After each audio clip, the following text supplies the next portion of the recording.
planet Earth. In the ethnic school of thinking, we've been blessed to have revealed to us the value of history. Not as a book, not as an academia, not as a literature, but as a part of your own brain.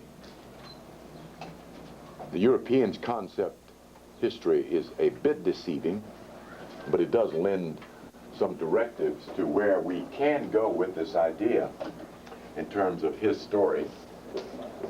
Now, this is an old one. This is something like was being done back in the 60s. You know, when a brother wrote this one down and broke it down, you know, it was almost like a divine revelation, you know, because we weren't into anything in the anagrammatic writing school of thought. But at that point in 1966, 65, when we were all revolutionaries and was almost too black to stand on 2 feet and too angry to love, you know, and too dumb to think, you know, remarkable how fury and passion can get the mind out of hand, where literally insanity becomes the order of the day, and sanity and spirituality and intuitiveness are forced to take a back seat, you know. But that was a part of the process of unfolding. We understand those periods. When I refer to history as being the back of your head, I'm talking about the records of the past. It is not in a book.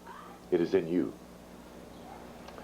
And those that speak from a podium of religiosity or spirituality must begin to define what they are talking about in relationship to whom they speak. The temple is not something you build. It's something that you have. It is your body. The Moorish science temple, the masjid, the synagogue, the cathedral, the church, it is you. And black folks need to know and understand that, not to believe that. You see, the pursuit is not about belief. If belief had real power, we'd all be shining lights. Our folks have been believing before they got here and all the way through this ordeal. See? And it didn't grow one strand of hair for us. It is the knowing that we are in search of, in quest of, and hungry for. See, the real food we're hungry for is knowledge. And there's a spirit of knowledge that needs to be introduced to the Christian church, to the masjid. You see? There's a spirit of knowledge that will not tolerate childhood. It will insist that the baby grow up. You heard Paul when he said, when I was a child, I spoke as a child, I thought as a child, I played as a child, but when I became a man, I put away childish things. You remember reading that or hearing the good Reverend? But the good Reverend didn't carry it to the next level, you know, and then this is where I start pointing my finger at him. He stops where his sworn oath halts him, you know. I don't know if you all know it, but most of your preachers are Masons. Yes. Now that doesn't necessarily lend them too many accolades of knowledgeableness. You know, there are many kinds of Masons. There are some that have the ornaments, the status, the money, and the favor. And there's some that really do have knowledge. But both of them have the finger here by oath. And it astonished me as I met the children of Masons, who their fathers and their grandfathers didn't tell them anything about themselves in that order. Amazing how well they kept that secret. Amazing. When I became a man, I put away childish things. Now that's what Paul is talking about, at least the credibility is given to Paul. You know, we have to question theology. If our parental pastors and ministers had done so, we'd be in better shape to deal with knowledge, truth, and power now. But they didn't question their mentors, the white boy who taught them how to preach and what to preach. You see, on one level, believe, my brother, believe. And there's nothing in the scripture that is a credit to Jesus that tells you to believe. He said, know you the truth. And the truth will set you free. You see? Knowledge. Yeah.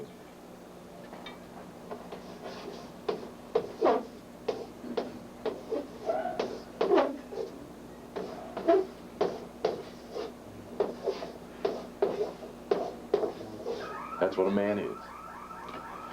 And that's not a male man. And the black man and the black woman needs to know that. The first man is the womb man. Your mama, my brother. You see, that's the first God. I love Lewis for having said that. That God, the first God is mama. See, because mama feeds her son. You see, rocks him in her arms, wipes him.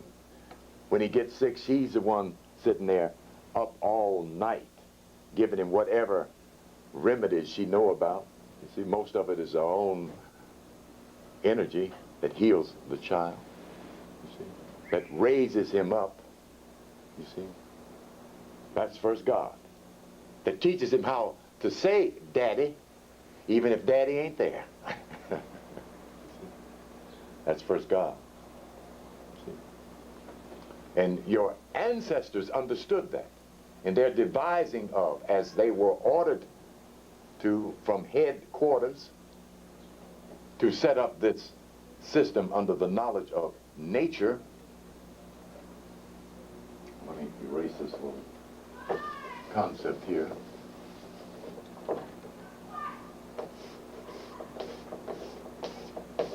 That's an old Kemetic word. That's not English. You know, you notice I'm not using the word Egypt and Egyptian. You noticing that?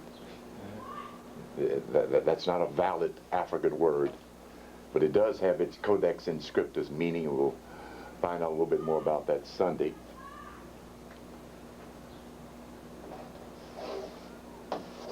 Mother and son. That's who Jesus came down here with his mama. His dad stayed upstairs, didn't he? Huh? Huh? Mother and son. Ma and son. May's son.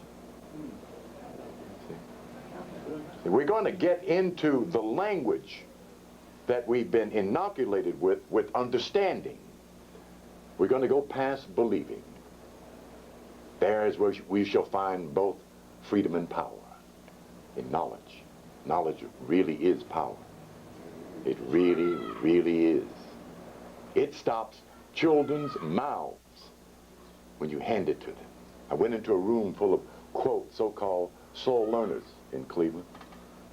Bad kids, in a less technological terminology. The kids nobody want to be bothered with. You know? And they were mumbling and talking and so forth, and I introduced the concept to the descriptive of the Moor: broad nose, thick lips, furrowed-haired, and dark skin. And most of the kids in there were black, with a few little white kids in there. And one little kid in the back started giggling when I said broad nose and thick lips. I said, what are you laughing at, bro? You know. I said, no, I don't. Stand up. And he stood up. I said, what's your name? My name's John. I said, oh. I said, what does John mean?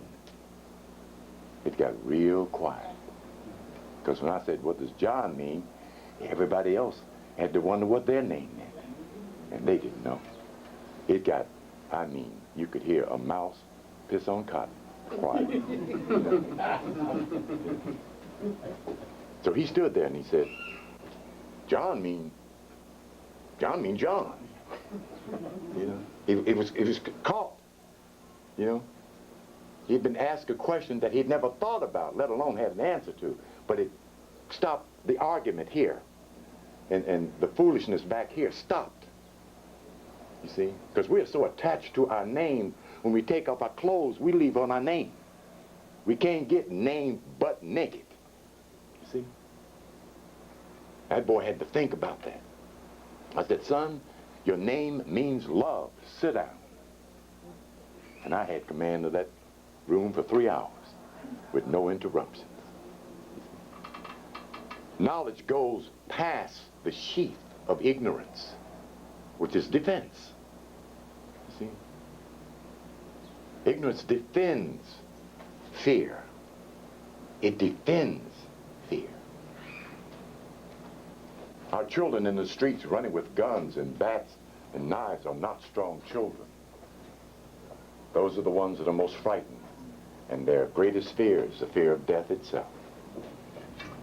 Master, able and noble is what a man is, what a womb man is, the first man who produces the son, who becomes whom? The father. You see? So it all begins with mama. If you want to know what's wrong with black America, tell the black boy to take his foot off his woman's neck if he wants to do better and wants his life to get better. Take his foot out from behind his woman's behind if he wants to do better and make his life better. Divine love will not tolerate abuse. It will not honor it. The black man is not going to honor his mother. He's not going to get a blessing from the universe because that's a she. The mother Zodiac is the concept of what zodiac is. The ancient concept of mother in this science. It is depicted by the singular personality of Isis, which is a Greek word, Auset, Kemetic. See? The Bible is filled up with the knowledge of self. The Bible is filled up with self-knowledge, and none of it is Jewish. All of it is Afrocentric. And if I get a chance and enough time Sunday, I'm going to prove that. We can begin with the concept itself. Look at this word.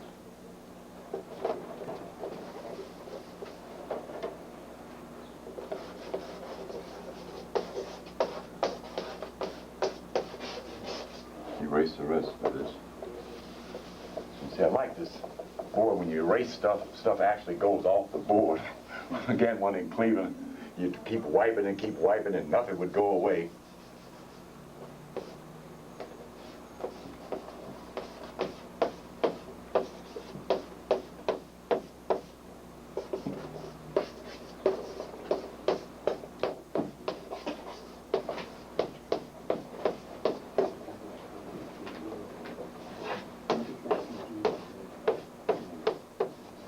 Before you open the book tells you what it's about. Right on the cover. When you read, translate. See? We don't speak English. We speak Latin. If you don't believe me, turn to the cough syrup and turn the box on the side and start reading. Just run down the ingredients. You're going to be hacking your way through Latin in Greek terms as the ingredients. Same thing on your loaf of bread, the same thing on any product that you buy. Turn the product to the side and read the ingredients. It'll tell you what kind of language you have been speaking. Modern Latin, called English. See? Testament, old and new. Testi, menti, when you break the word down. Testi. You don't have to believe this. All you need to do is go get a Latin dictionary, all right? This is what I love about Moorish science. It doesn't bother your belief. You can carry your belief into a Moorish science lecture and put it in your pocket and leave it in there, though, because you're going to want to leave it at where you lose it when you learn who you are. You see? Chesty, body, menti, mind. Chesty, menti. Old mind, old body. New mind, new body. That's what the Bible is about. Holios Biblos. Holios, fire, light, power. Biblos, book, body is the book. See? The holy body. The body of fire, the body of light. See? The theme of the scriptures, plural, because the Bible ain't the only scripture, is the Bhagavad Gita, the Quran, the Bhagavatam, the Rig Vedas, the Upanishads, go on and on and on, the Gathas rather. Those are the scriptures of the world. We live on a planet. We live in a solar system.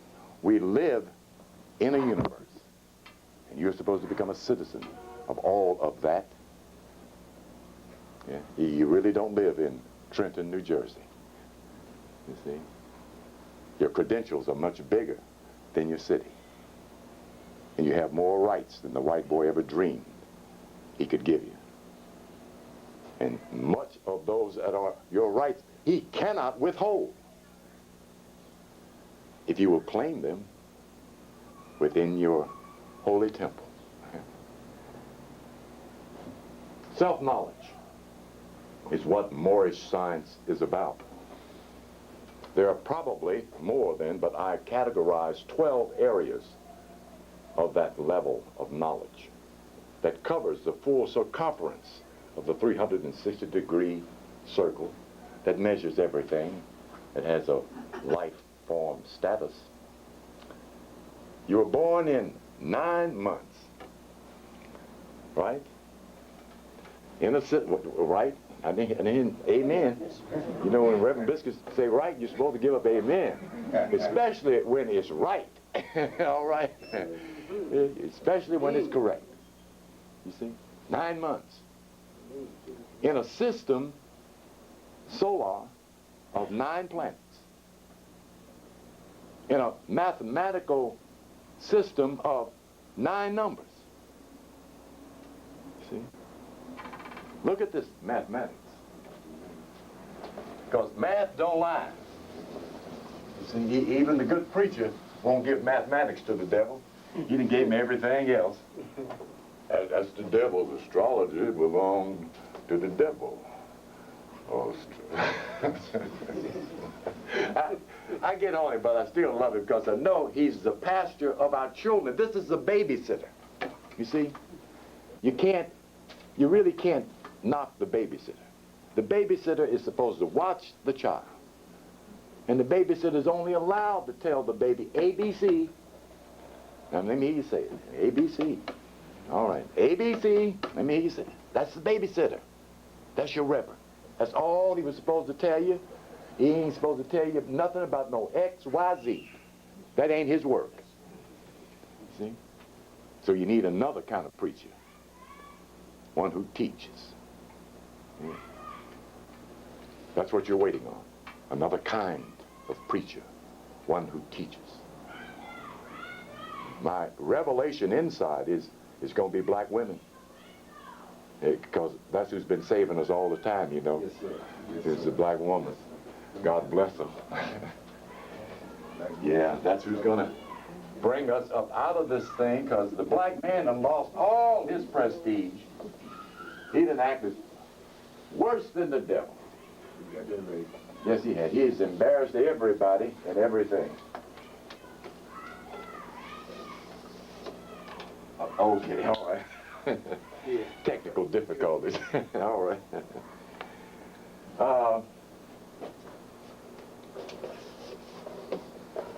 9 months of birth. A system of 9 numbers.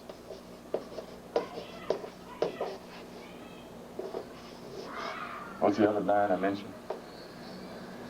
9 planets. Thank you, my brother. Somebody's paying attention out there. Yeah. All right. That's what we like. Now let's take this even a little further. How many names of God were and still are in the Old Testament called the Torah? Anybody know? Any biblical scholars out there? Anybody know? 72. How many names of God are there in the Quran? Any Muslims out there? 99. How many names are there in the Bhagavad Gita? Anybody out there know? 108. What is it that these three sets of names and numbers have in common? Thank you. All right. Now, let's look at what we talked about. The great circle is what in mathematics? Thank you. How much is 3 and 6? Uh-oh. Thumbs up with that 9. And mama. Huh? It's all about knowledge. Yeah, I stopped the mouth of a Jehovah's Witness when I showed her this comparative between these books of faith, and she can't deny it because she could count. You know? You see? Knowledge will carry you higher than what you believe.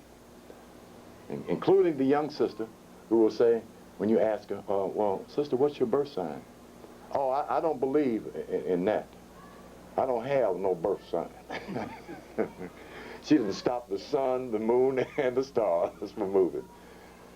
If they were to move because we believed, they're there. Thank nature, they don't have to wait on us to believe it.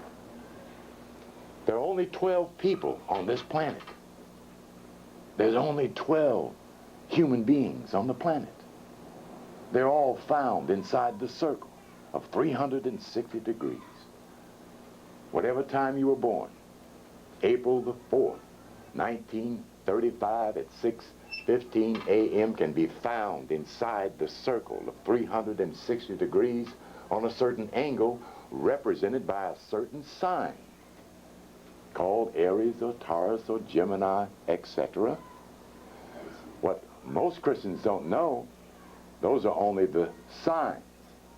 Now, what are the 12 names of those 12 signs? All of you know the names of those signs. But the good Reverend didn't tell you that that was the name of the sign. He told you those were the sons of Jacob. You see? So we're going to take a look at that. The knowledge of self is in the Bible. A real Moor doesn't have to go outside the Bible or church to teach his folks their truth if he only understood the language of nature, symbology, numerology, astrology. All of this is in the Bible. Astronomy is in the Bible. And every time you pick up the Bible and start reading, you hippity-scop right over it, right through it. Who's got a Bible with them right now? Anybody? Any good, sure enough Christian in here? Should be a Bible up on one of y'all's arm. Nobody? You got a Bible back there, my brother? I want to do something I didn't intend to do, but I may as well go ahead with this here. I got my foot stuck out here, and if I don't do something with it, it's going right in my mouth. Don't hand it to me. I know where it is. I want you to read it since you've got it.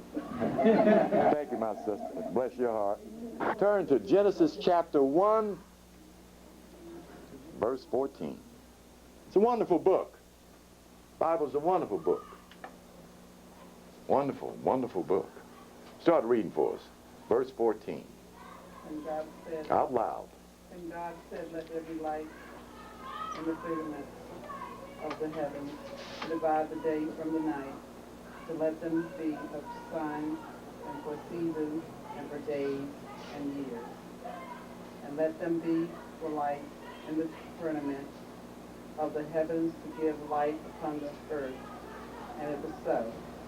And God made two great lights, the greater light to rule the day, and the lesser light to rule the night. He made the stars also.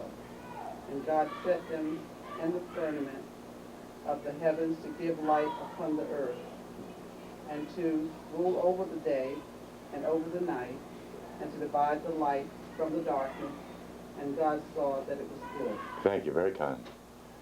First chapter. See? The Kabbalists didn't even mess around to hide it. The best place to hide something is put it right in your face. Best way, easiest way to make a secret is to put it right out there. They ain't gonna see that. Sure, let's go. Everybody walk right by. Excuse me. Yeah. First chapter.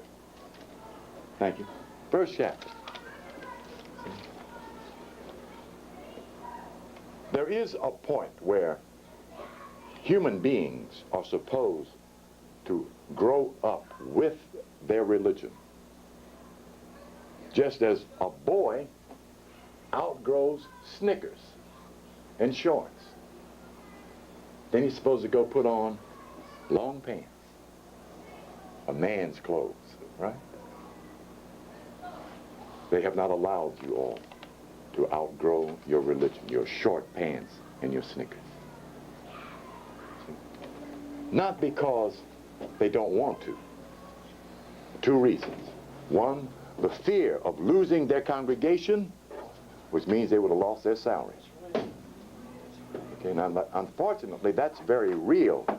Unfortunately, that's very true. The other reason, they did not have the knowledge of self. Even though they had the Bible, they did not have. And I'm afraid to say this. They still don't have the knowledge of self. Even though they still have the book.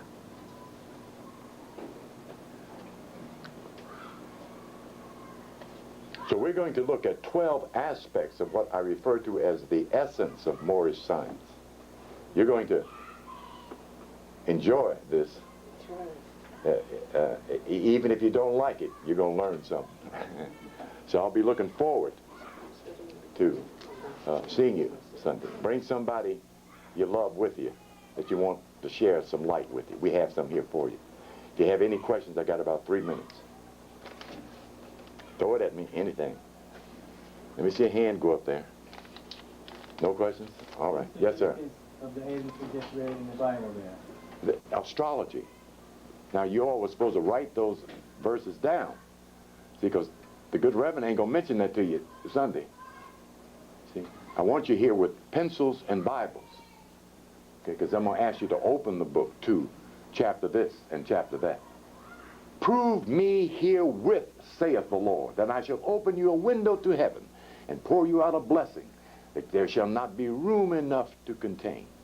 That's not a promise for heaven. That's a promise every time you go in that book. Knowledgeably, wanting to know something. You prove, not God, that God is in heaven, but that God is within you. That you are G-O-D, generator, operator, destroyer. That's who you are. John 10, 31, 36. Then you run over to Psalm 82, verse 5, to verify the fact of that you are God. That you are the descendant of gods. That your mama is and was God. That your father, this is the lineage that will take us back to heaven. That's what we're going to talk about. Okay. Any other questions? Yes, ma'am. I just wanted to throw this one out. I thought it took 10 lunar months to have a child. No, it only takes 7 in terms of gestation. If the child, the embryo, can make it to 7 months, he or she can be born. In the total psychology of circle, that is cycle, it is a 9-month period. Yeah. And for the more advanced souls, sometimes they're ready right on the last day of the 7th month. Thank you very much for listening to me.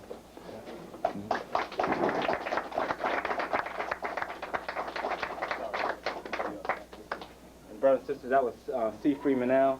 And brother, can you give the the brothers and sisters an idea of what you do in terms of your consultations or analysis? Well, I briefly introduced more science is what I'm going to talk about it, but if you look at the pamphlet, we're going to also talk about meditation and numerology. But I'm going to first tell you about who you are that will explain why you should meditate, then tell you how to meditate. Okay? It isn't just meditating. You got to have a real reason to close your eyes and want to leave here and become something other than what you could see in a mirror. That's self-knowledge, identity, and self-revelation. What is the rationale of that? By knowing who you are and what you are. That's what we're talking about. You also do numerology charts, right? Yes, I sure do. That's inside your brochure. Yeah, I used to miss saying that. Again? $60. And next, what we're going to do, we're going to hear from our beloved brother, Dr. Delbert Blair from Chicago, Illinois. He's going to give us a tidbit of some information about what he represents, and also give you an idea of the type of consultations and services he offers and some of the products that he has available this weekend. So without any further ado, I'd like to bring before you Dr. Delbert Blair.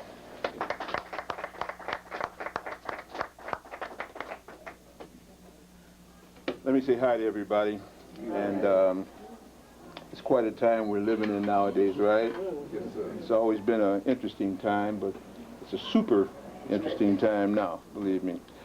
I want to let you know that my daughter's prom is tonight in Chicago, and I'm a bad daddy because I'm over here now, but at the same time, I'm very proud that she's achieved that. She's my third, the other two guys have finished college and all. But at the same time, when Tim Rivaz asked me to come here, and we'd been going back and forth for some time, I had to do that, and I'm very grateful that you're here tonight. And I understand this is a special audience, too. A lot of people didn't know about this one tonight, so you must be pretty close to the brothers and the family. Let me say that I've been researching into metaphysics now for about 40 years.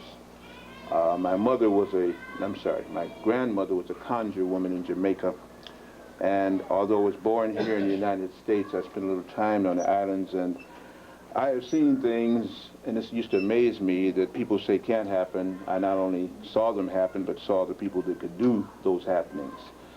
And it confused me because I've always been told I've been smart, merely because I guess I was a studious type person. Bryce, when I was younger, simply because she achieved that. She's my third, the other two guys have finished college and all. But at the same time, when Tim Rivaz asked me to come here, and we'd been going back and forth for some time, I had to do that, and I'm very grateful that you're here tonight. And I understand this is a special audience, too. A lot of people didn't know about this one tonight, so you must be pretty close to the brothers and the family. Let me say that I've been researching into metaphysics now for about 40 years. My grandmother was a conjure woman in Jamaica, and although I was born here in the United States, I spent a little time on the islands, and I have seen things, and this used to amaze me, that people say can't happen. I not only saw them happen, but saw the people that could do those happenings. And it confused me because I've always been told I've been smart, merely because I guess I was a studious type person. Bryce, when I was younger, simply because I couldn't understand what I had seen, what I felt, versus what I was being taught and what I was. Go to school here in this country for an education, you go for training. And the better trained you are to perpetuate a mechanistic society, a society that will grind you under and make you lose every bit of spirit that you have, the better they like you. And a lot of people like the way that they honor you, what they like you, because they pay you good money. But they will not save your soul, your spirit, or your mind, and you lose all of it to them, and then pretty soon you won't like yourself, so then you become evil and an instrument of evil. I've been able to go both routes safely because I've never lied to myself. And when I was lying to myself, I got the heck beat out of me till I didn't lie to myself. And then I found out that once you reach a certain understanding, or are supposed to have a certain understanding, and you don't stick to the line, you will suffer. I find that the people who suffer the most are the ones who have the most to give and don't give it.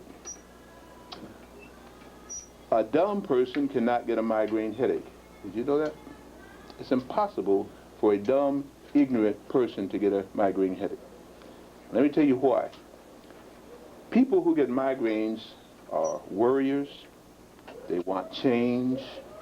They have a lot of what we would call, what do you call it, when you have stress and going on. But the people who can, hey, baby, what's happening, baby? Let's do it. Let's get down. Let's get on with it.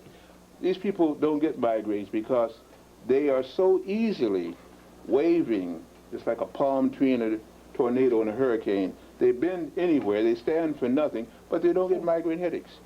You have to think something is right or wrong. You have to begin to look and study to start getting migraines, because then you begin to think maybe everything isn't right. Maybe something should be changed, including the educational system. Maybe things are not quite right. So then you begin to worry, then you can get the migraines, and you can get the blood pressure going up. Well, that usually is what most black people go through anyway. We all can suffer from migraine headaches if we think, because we have been through you know what. I don't curse, this is why you hear me talk like that. I know how to, I don't. Now, the time we're living in now is a time that I guess I have looked forward to all of my life. But I've always dreaded what came with that time. And doggone it, that time is here with all the dread that I worried about. You can't pick up a newspaper, you can't go to a movie, you can't turn on TV, you can't go to a church, you can't go to a school, you can't go anything without hearing about hurricanes. I understand you guys know what a tornado's like recently, right? You're not used to run all through Pennsylvania, right? Tornadoes are known to run through Pennsylvania, right? Wrong, it doesn't. But they are now.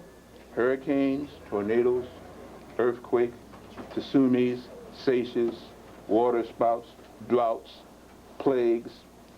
Anybody even know when I say, what do they call this guy name? Was it Chudakaka?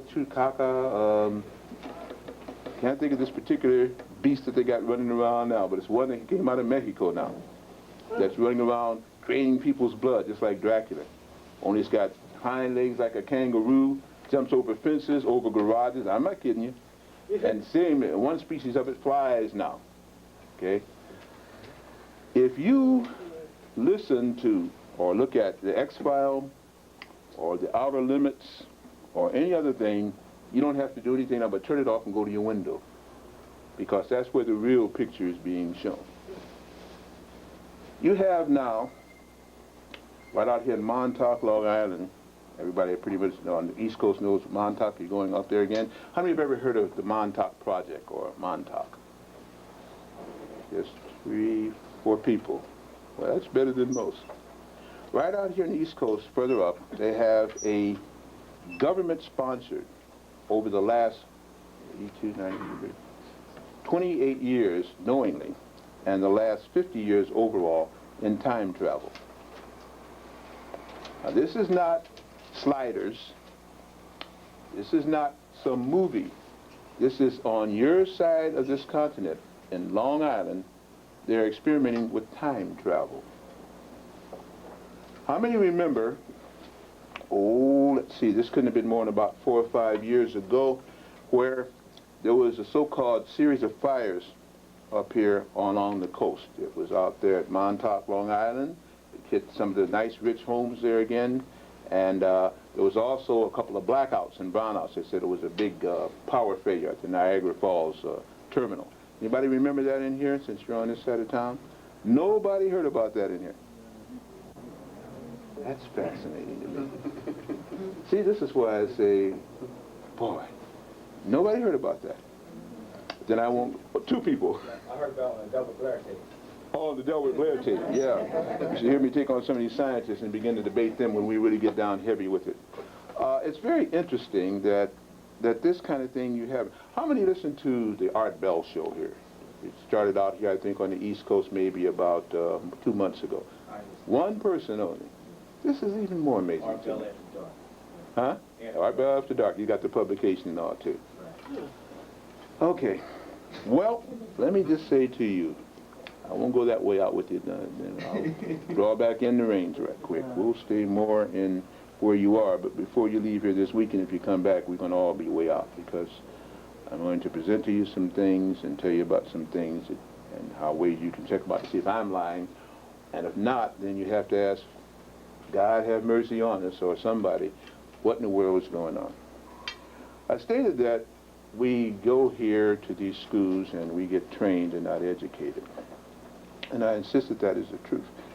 If you are a society that wants to control a multitude, a large amount of people, and you want to do it without killing them all off or having them kill a small amount of you, then you have to get their minds.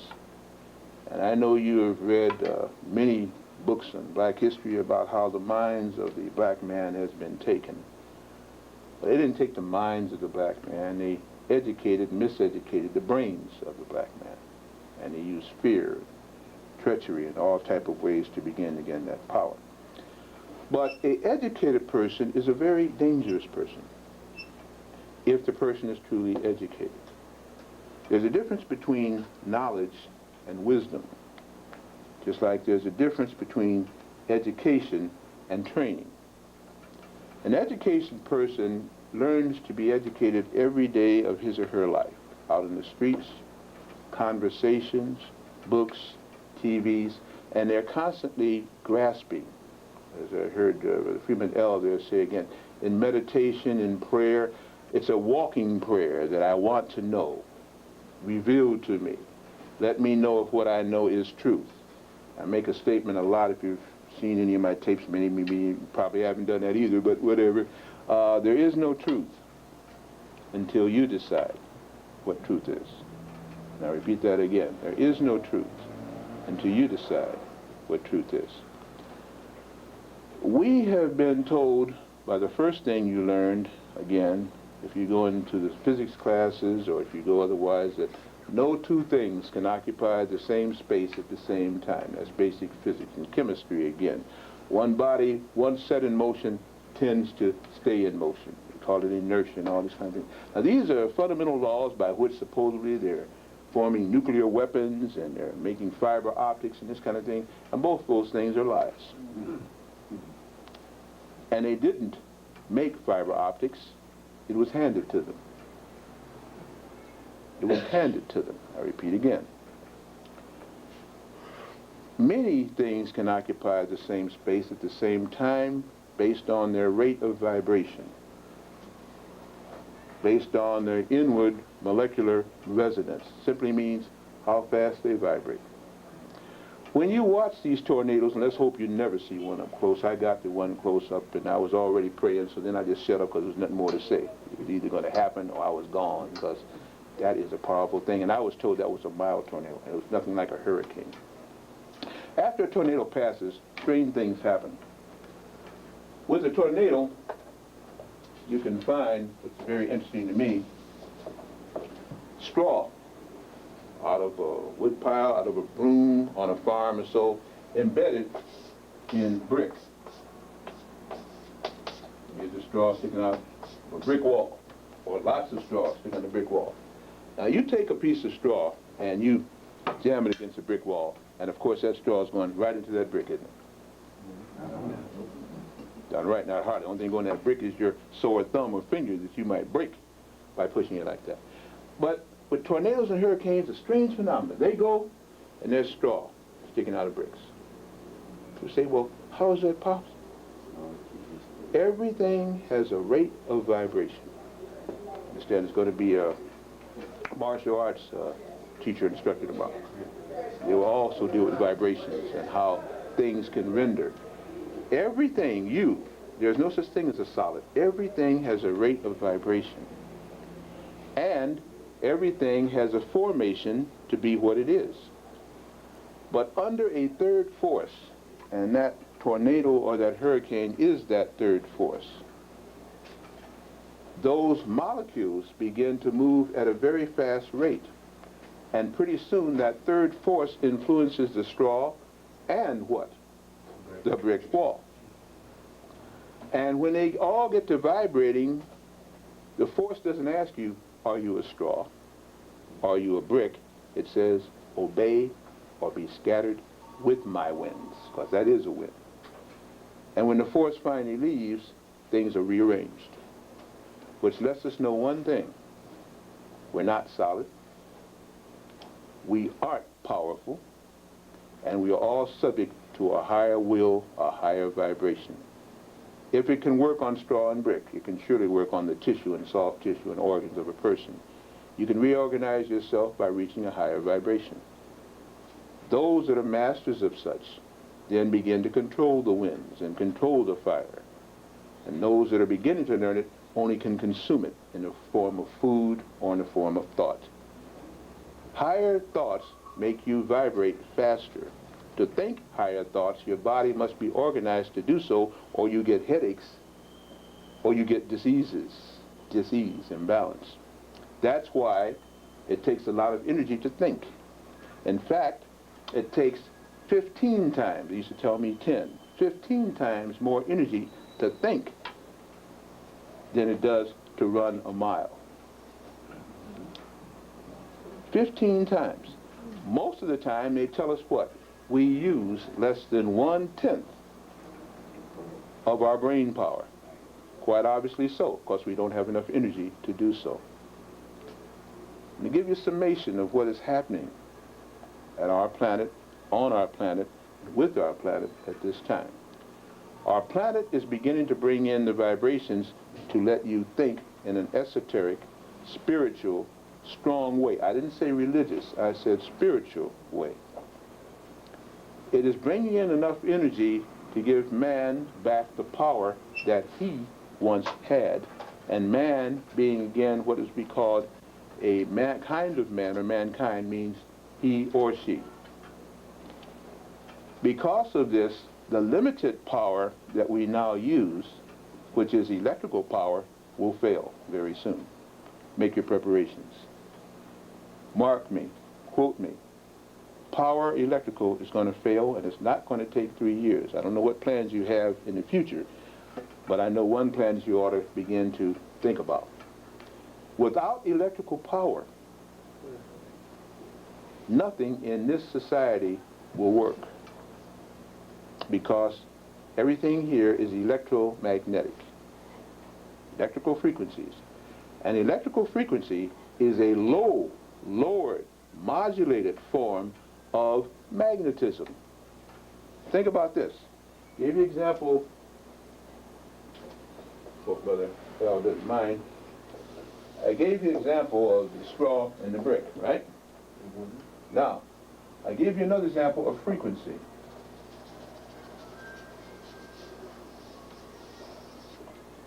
As I understand, we have 7 frequencies here on this planet.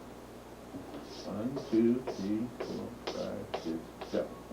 Each one higher in vibration, till finally we get down to one that doesn't seem to be vibrating at all.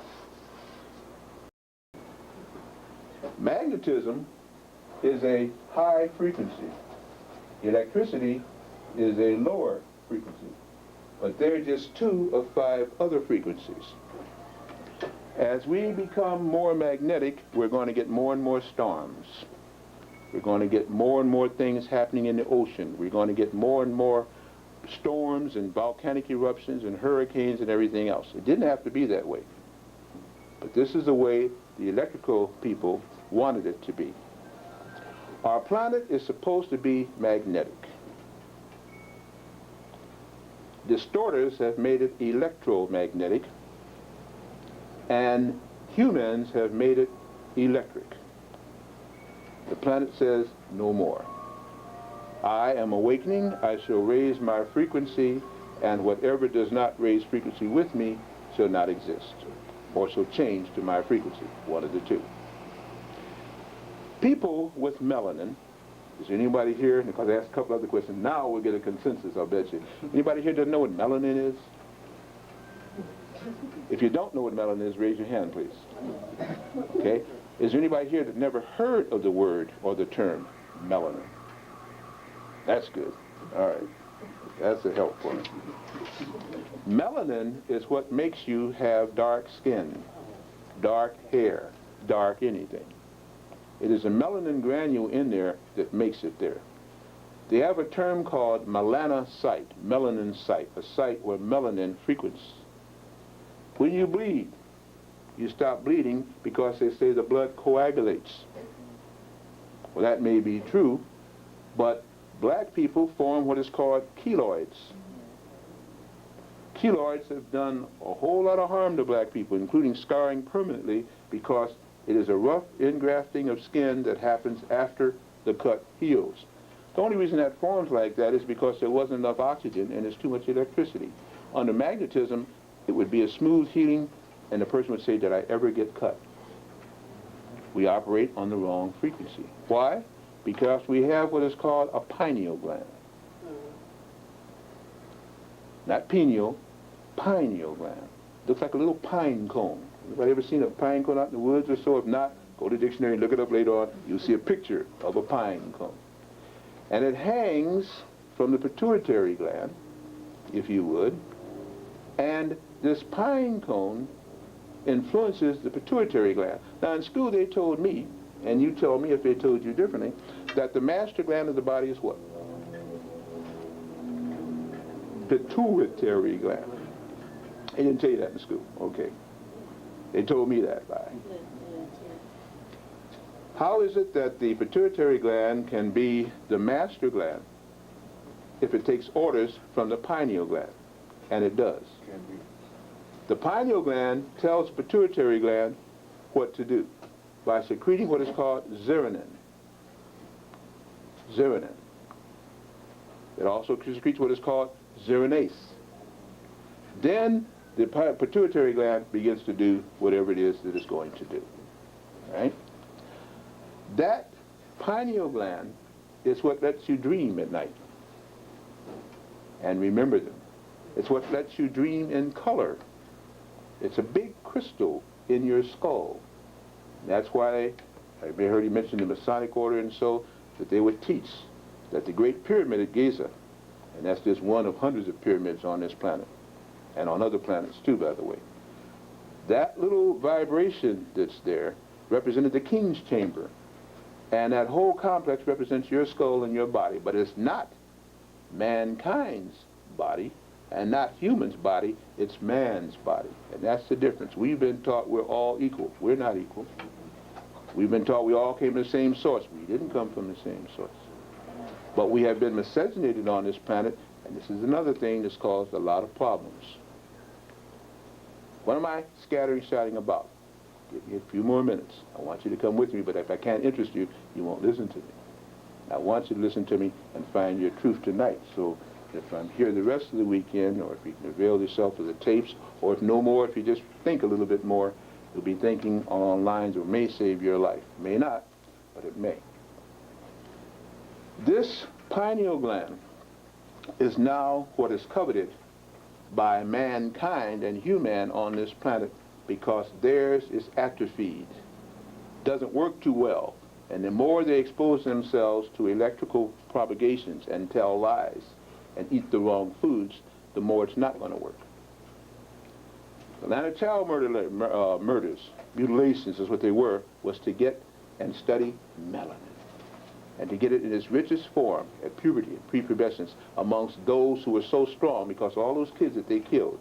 And Williams never did anything about that. The black guy Williams, you've been thinking that black guy did it, you bought another lie. They did this because they wanted all those kids that they killed and they murdered were above average and strong in melanin usage. Almost all your finds and discoveries on this planet, as I'm sure you know, were about black people did them. Why? Because the oldest race of people, if we have a black race, you understand what I'm saying again, I'm reaching past nomenclature. The furthest back you go on this planet, you find black people, what they call the Negrito, little black dwarfs. I don't care whether you go to Europe, which is not a continent, whether you go to America, whether you go to Australia, whether you go to Africa, whether you go to any place on this earth. The further back in time you go, you'll find the little wizened occipital lobe Negrito, peppercorn hair, which simply means 4 foot to 5 foot tall, dark skin, kinky beady hair, and what they call a long head, occipital lobe, which meant that that person was a very psychic, spiritual individual. As our planet couldn't maintain that kind of creature, along with another kind of creature that got here, just leave it that way for now, they had to change the field of energy around this planet, whoever they is. This is why I'm trying to interest you. And they successfully did it. And instead of this planet being magnetic as it once was, it was called other names, it is now electromagnetic. Everything that you have now in this society that you really covet plugs into something. Oh, you say no? Everything that makes business go,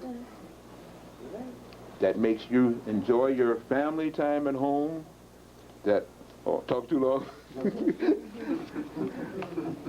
Okay. Well, okay, he's right too, because I'll get off on a tangent and you'll be here all night long, and I know you don't want to be. Let's just say this. Electrical gadgets are killing you. I'm going to talk about that tomorrow and explain to you in detail why. Electrical currents in the air are keeping you docile and stopping you from being the gods you're supposed to be. They're killing your melanin and they're making your pineal gland atrophy. You can't think straight. Electrical foods, microwaved, which are cumulative, are causing you to die faster and to age sooner. Electrical everything is killing the planet. And the planet, even though you won't say it, the planet said, enough. Our sun reversed polarity in 1959. And that means that people with melanin can finally get to shine. But they don't know who they are. You think you know who you are. You don't know who you are. But still, because you have melanin, you're being blessed. If the protagonists, evil people who produced this electricity had their way, the remaining population of close to 65 million black people, negritos, in this country, nothing like any 22 million, they used that figure back in 1940. That's right. Plus the fact the dominant people on this planet have melanin. But you wouldn't know that either. Our sun reversed polarity in 1959, and from that time on, our field of energy out there is becoming magnetic. It's changing from electric. And as this year draws to an end, and 99 sets in, you're going to see brownouts and blackouts and power failures like mad. You're going to see planes crashing like mad. You're going to see all the things that you're hearing about like mad, and it's going to be because electricity will no longer work. But instead of agreeing to that, it's like a rat in the corner, they come out stronger with more oscillating, what they call radiation and ELF propagations and heart programs. You hear about all this tomorrow, kind of whet your appetite. To make you stop from being what you want to be, but they got to lose, because there's never been a person living off of somebody else that kills that person that can live without that person willing him something. You can't kill a planet and live on it at the same time. India. I heard with the brother Ravaz, you just don't hate me, man, but I got to let this out. I'll try to make it to 10 more minutes, okay? Yep. And if I get too bored, tell me. I'm very serious. I'm a very easygoing fellow. I know who I am. So I've been cursed out and told out, and I just walk on away, because I'm through fighting the wrong people. I will fight the right people in a minute, not the wrong people. I just say, well, I guess I didn't come right. But let me explain to you what I'm trying to say. This planet recently, in what they call the country of India, detonated 5 thermonuclear devices. Yes, it is. Now that, at this time, for people who supposedly follow the Bhagavad Gita as it is, okay, understand Raman Sitya, and all of these things, supposedly, they have more sense. Even Buddha, which means the black one, did you know that? Buddha, the black. Even Buddha didn't teach them that. Siddhartha went through a conversion. They know better, but they still did it, didn't they?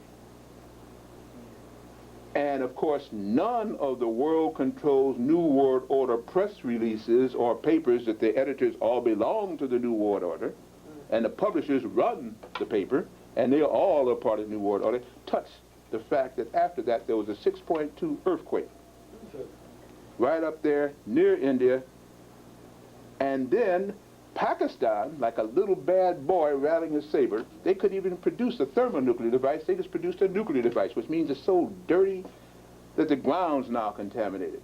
But the ground is part of who? Mother Earth. Pakistan went and did 4 of them, and they supposedly were still doing it, and the press stopped covering it, and then what happened?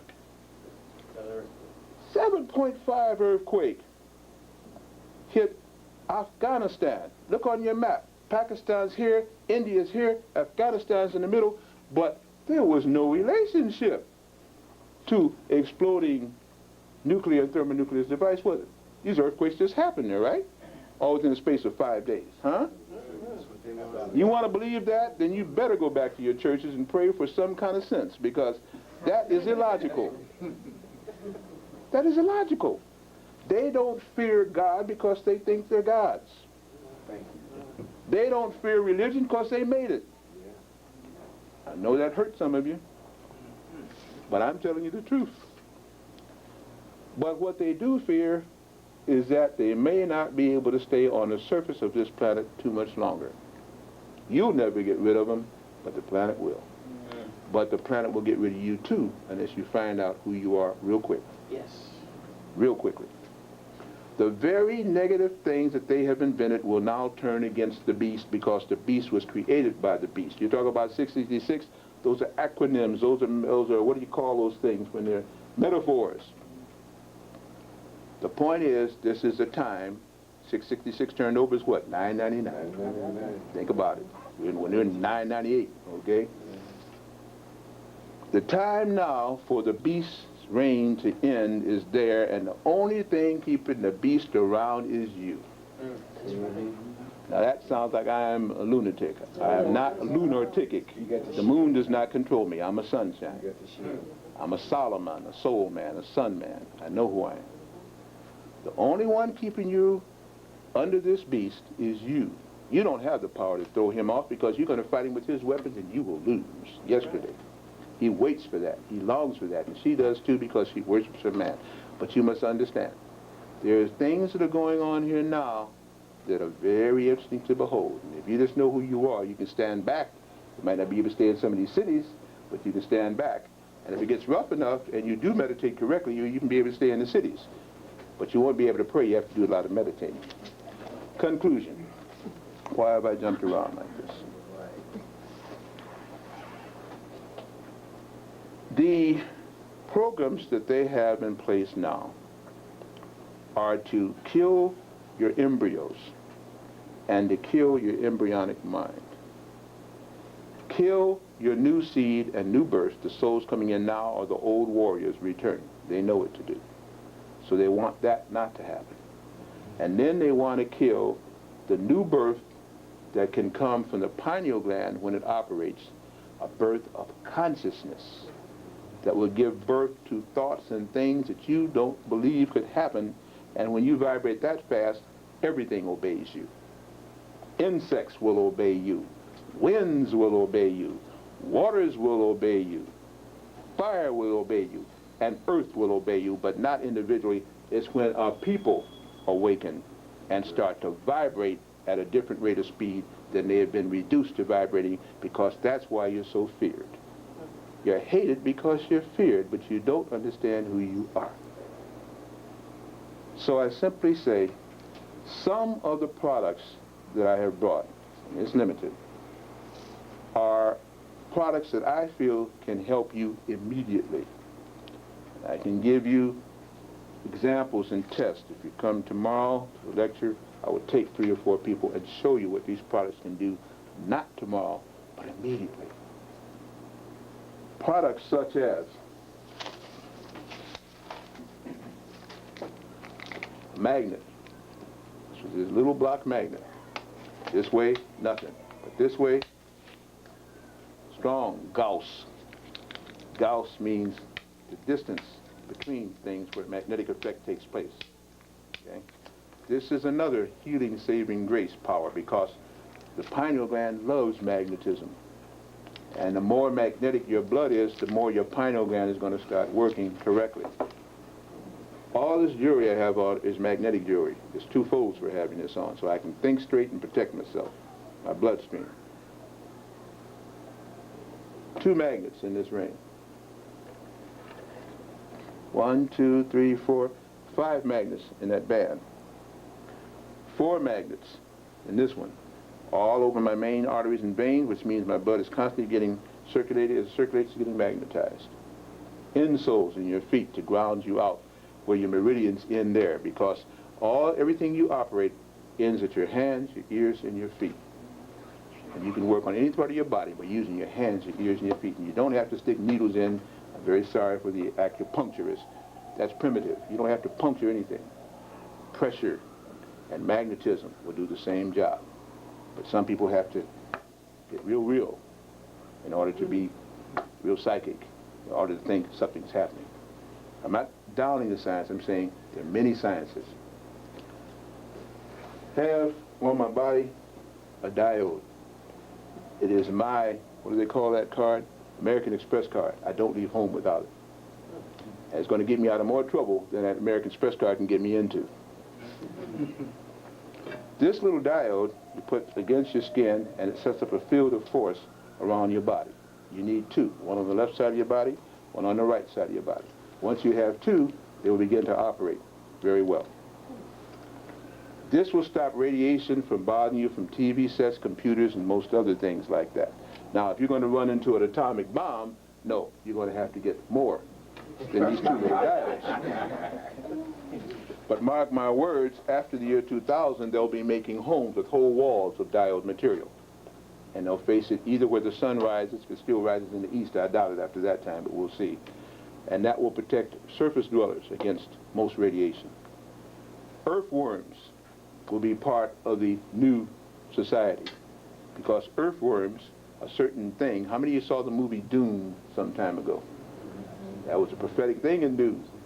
Not only did those worms produce spice, those worms were the residue after a planet like this one went bad. That's why the people had to go into the ground and all like that. Earthworms can chew up radiation and spit out clean soil. You didn't hear that, did you? Yes, I did. No, you didn't. Yes, I did. Of course, they're going to get kind of big while they do that, because they're going to get a lot of protein that they need. So you're going to find some big earthworms around here pretty soon. But it's the only way to reconstruct a planet without going through 1,000,000 years of radioactivity. See, they're calling forth what's got to happen. I repeat that to you for whatever it's worth. Earthworms can live in radioactivity and nullify it. And the bigger the worm, the bigger the nullifier. They also begin to secrete a thing, just like the frog, the buforum, which also helps you to be immune to radiation, but you have to go by it little by little. How many saw this movie not too long ago, Space Explorers or something, where they were going to another planet to fight the insectoid? You guys see that one? Yeah, I think I did. And these worms shot off stuff into the air. They'll be doing the same thing on this planet soon. You have to be very careful. I'm a way out person, but I've been studying metaphysical way out long at the time, and I'm telling you things that may be true. KO7, it's one of many other products. Why did I choose this one? Because I always choose 2 lines. Some place it produces out of this country, and some place it produces in this country. But I think with the New World Order thing, I might not be able to get these things soon. KO7 is a liquid oxygen product. You put it into the water, and you drink it if you like. It puts oxygen into your body. How many people can live more than 3 minutes without breathing? Not too many. How many people can go more than 3 days without water or drinking something liquid? Not too many. And how many people can go more than 3 weeks without eating? Not too many.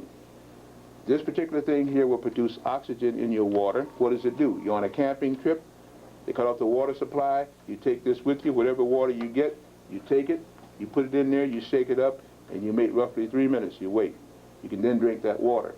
It will not take out the chemicals, but every bacteria, including Lambia garda, E. coli, it doesn't matter, will die, because nothing on earth that is anaerobic can live in a pure oxygen field or it can live in pure chlorophyll. Those are facts. If it's anaerobic, it can't. Aerobic, it may. We sell this product again when I distribute.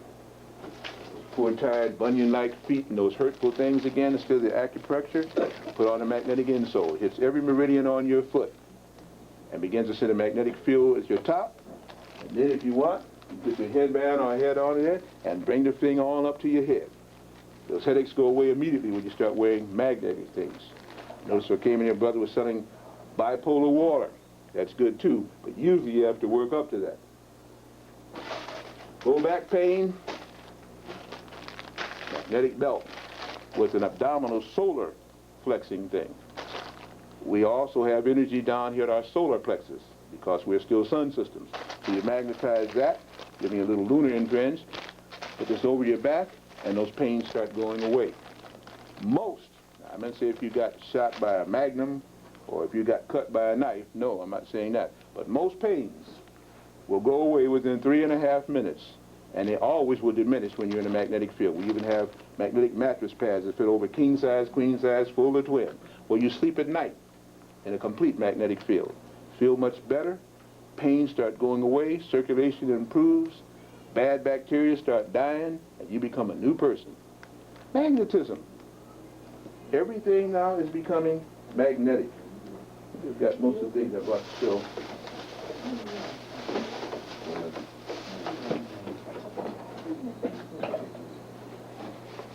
For those that are here tonight, I'm going to do something I usually don't do. I hope it's enough to go around. I'm going to give each one of you can take one and just pass them on. If not enough, I get some more. That usually come in a packet that we have to pay for. That is our list of magnetic products. We have over 50 different kind of magnetic products. I also have some sheets here on some of the diode products that we have. We have diomids that look like pyramids inverted, and they have 30 diodes like you saw here in their base or the equipment.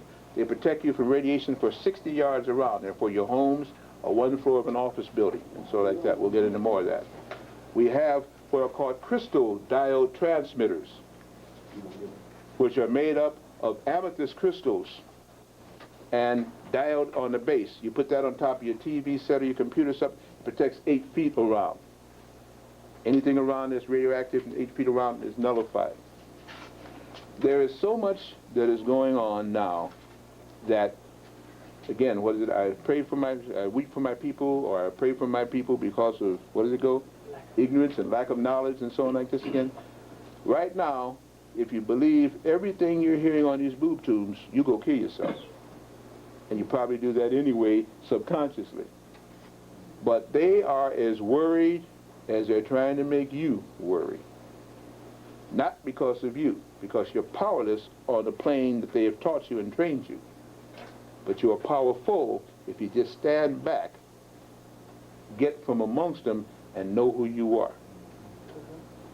They are now having, the lighter the person now that cannot produce melanin. A light person that can tan has melanin.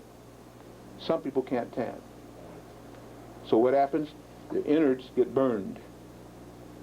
The tissue dissolves. And when they start using certain acidous, not alkaline type of things within their body, the organs start melting nowadays. If you take all the shots that they're telling you to take, you'll die just like they will, because it will nullify your melanin and compromise your immune system. That's why they want to give you these shots. If you want to know whether to take them or not, no. Say, you know what, no, and break the needle off. Now, they'll put you in jail for that, but they're going to put you in the grave if you don't do it. You didn't hear me at all. I went too fast on that, didn't I? No. How many understood what I just said? I would like you to repeat it. I thought that. I missed about four little blank expressions hit me and then said, what did he say? I get questions all the time, not from you. I'm appreciative that you're even here to hear me tonight. But from other people who have heard me, and I have a radio show I do, and do in Texas and California, all this kind of stuff. I tell people all the time, if you want to know why they're finding all black and Latino kids with Ritalin deficits, attention deficit disorders. I'm a teacher. I mean, I've worked as a professor and all this stuff. I try to break things down. What they're simply telling you is your child is too unattentive, too unfocused, too whatever, to stay and learn in a school without getting a drug called Ritalin. One of the calmest, easiest going glands in your body is the pineal gland, which will let you tolerate everything.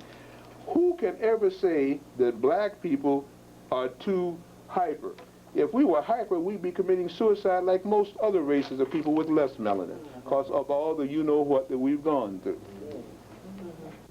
But when you start giving him all the processed sugar in the mornings and her all of the jelly and peanut butter and post toasties, and I even know some kids and mother and parents of them drink coffee. Come on, and hot chocolate and pop. Yeah, you'll get hyper. Okay? Now, we don't know what the local pusher out there is trying to give them, but hopefully that hasn't entered into their veins. Then they come into a room that they don't understand the teacher doesn't understand them, and they're not learning anything anyway. So they get real fidgety. Well, we have things called attention FX and remember FX that can let your child get into a positive thought. We even have something called positive thought, help their brains to focus, work on their melanin pineal gland, and in a week's time, your whole kid, your child, your person, your young adult is a different person. But that's if you don't let them get the Ritalin in there. Because the Ritalin acts just like stelazine or any other amphetamine, and so it puts them in a zombie-like state. Now they can be trained better. Now they get the local supervisor of nurses to come there and make them a zombie. And that's what's happening again. In conclusion, I know I went over my allotted time, and I appreciate your patience. My feeling is that our planet is reversing polarity and will complete that job by 2005. And that's where we'll have a major planetary alignment. Some people call it 5-5 ice, 2000. Before that time, starting April 1st of next year, there will be what is called the Y2K problem, or the big millennium mess, which all the computers will fail. And you won't get your money out of your bank, you won't get paid off your job, you won't be able to take any rail or transportation or air transportation or boats anywhere, because none of it will run, because nobody will be producing anything, because the computers won't have anything to count. And nobody works without pay. And of course, by that time, they'll declare martial law. And New Jersey is one of the test cities. It has been before. That's why if you do it your history, it's a very prime. Plus, you've got all the big oil companies running rampant here. They experiment here very easily, just like they do in Chicago and Atlanta, too.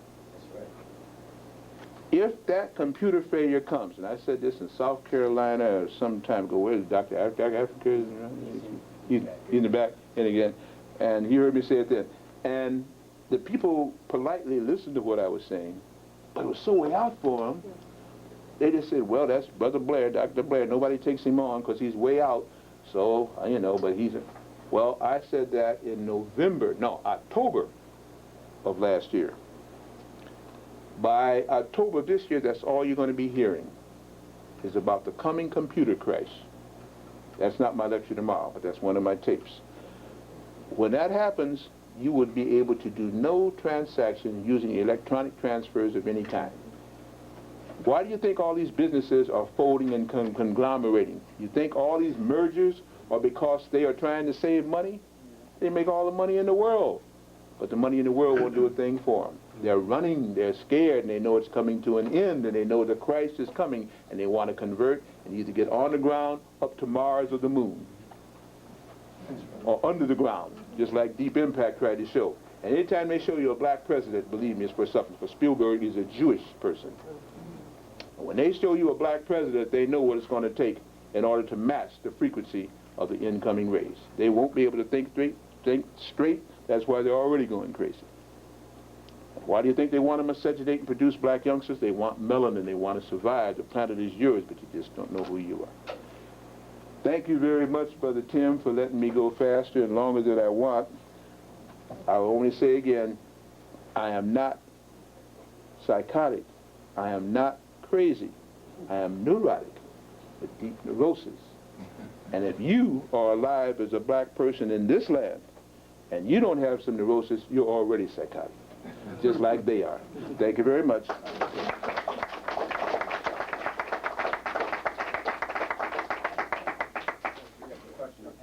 Okay. can I, Tim, but may I? Okay, yes, sir. The question being, due to the crisis coming in the year 2000 with computers, are you going to suggest a remedy or a solution or something that we can do to offset the crisis? Not at this lecture, because I don't know who will be here tomorrow. Well, for tomorrow. And it's always the wrong person here tomorrow. But they have me pinpointed anyway.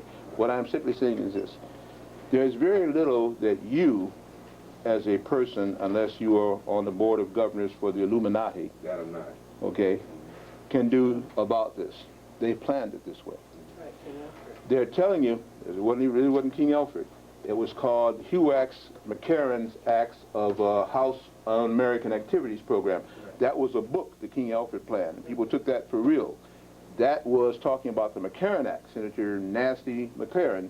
And when they began to set up this whole thing that was started off by the Rothschilds and stuff way back in the 1700s, okay, when they wanted to rule the world, okay? But what I'm simply saying is all of these things are so entrenched now. Every highway you got out of here is a government highway. That's why they built it right through. That's why they've isolated your penitentiary over there. Brother Jay was kind of hipping me up again. Every time, by the way, too, every time you see a public service, no, what do they call it, a public storage place, that's your new prison. That's where they're going to hold you. The people that are going to store is you. You're the public. Every time you see those beautiful brown and orange buildings, and blue and white is the UN colors, brown and orange is the troops that will ferry from Latvia and Bosnia and all. They'll be over here, they can't speak your language, so they'll kill you if you don't act right. They have it well planned. You cannot beat them with this plan because you're not going to organize in time. I've already seen that. But you can organize in the spirit that you want to do anyway. That's why you're religious instead of being spiritual. You don't have to go to church in order to begin to organize your mind. And once the minds are organized, that edifice is everywhere. The planet becomes yours because now you're tuning in with spiritual consciousness. That's why you have melanin. That's what the Egyptians tried to tell you, and the Nubians tried to tell you, and the Olmecs tried to tell you, and we were mistaught. So I'm being a realist. Now, they will not be able to stay on the surface unless they're wearing spacesuits and diver suits or have robots, because the frequency will be against them. The radiation will permeate their skins and they'll start melting inside, literally. Just like a microwave cooks from the inside out, these are microwaves that they're releasing. The heart program releases extra low frequency modulations, alpha rays. They burn you from the inside out.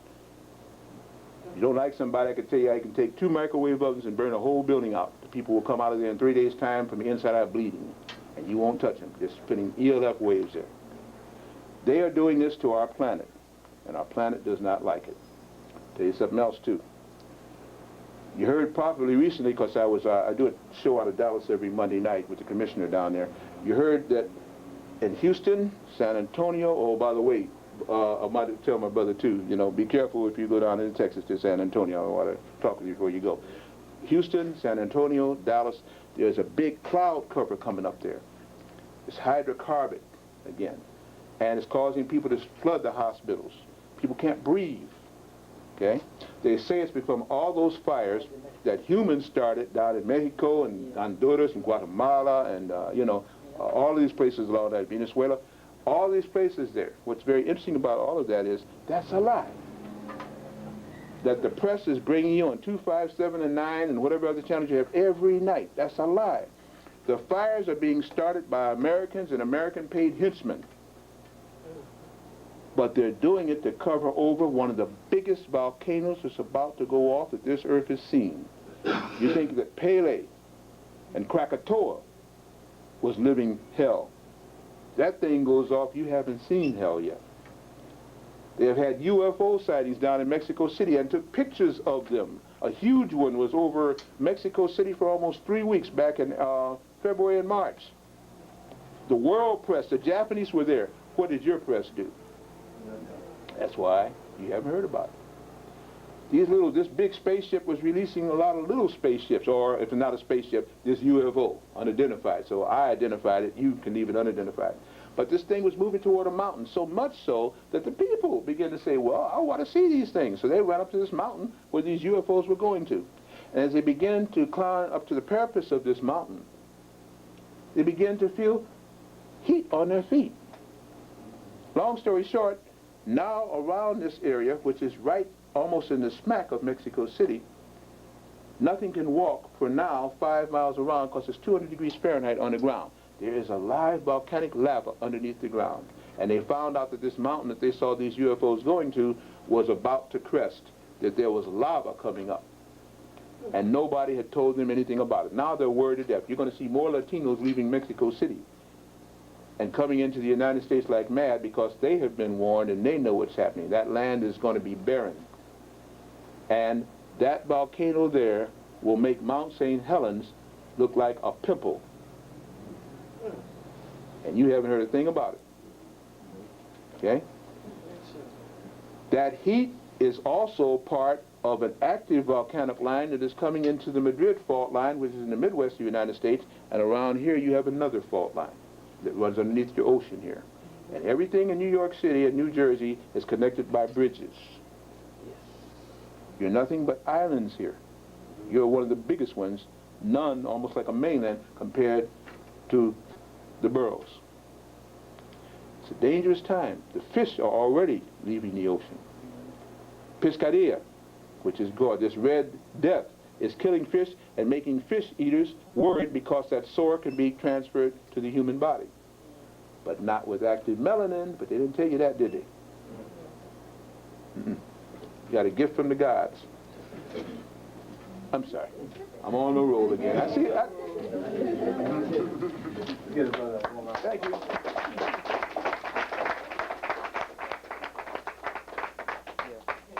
The reason why I sat up front wasn't to cut you off. I had a back pain. I wanted to know you could rub that magnet. Across my back there. So I'll just wait till tomorrow, man. Oh, you gonna wait till tomorrow? No, you can do it now, man. Well, if you want to do it. Yeah. I don't know if this is more powerful. Now, why don't you put it on the, put this side on the spot where it'll work through the, This side. yeah, it'll work through that. Is that where it is? Okay. Right down here. Okay. What you really need is a belt there. Why don't you don't have an elastic band or anything, do you? That's fine. No, because you had elastic band, you can just hold it there with your belt. Now I'm starting to get warm now. Yeah? Already? Okay. Hold it there again. You all right? Yeah, I know you Let me rotate it just a little bit. Yeah, I'm good. Yeah, I'll just sit home. Talk about it. Good, good. I was glad. Get away. Couldn't even walk. Oh, really? Right Yeah. now, Kevin's 14 minutes. Then he melts belt. Eddie belt. That's all you have to use. $59.95. And if you wash it, take the magnets out. They fit in pouches. Don't wash the magnet. Take the magnet out and use the detergent on that one. What's that heat? How's it feel? What's that heat? The heat? It's magnetic heat. See, your body tunes to that. You got too much electricity. Yeah. Your body got too much electricity. This is just a small one. This used to go in one of block magnets or one of those machines we built. Yeah. You see, you are naturally magnetic. And the electronic diseases, electricity is what's killing us. What's caused most of our problems. How's the pain feel? Feels better. Feels better already. That's not even 2 minutes yet. I timed you. And I felt just a little twinge, that's it. Little twins, yeah. Yeah, but you move it around certain spots. Uh-huh. It'll go. Because it's not just here, the sympathetic ligaments here, your muscles, have compensated. Okay. So now as you work on one, they begin to relax, you feel pain there too. Once the whole body relaxes. So you need a vest, we have a magnetic vest or something like that. But magnetism will usually help us in yes.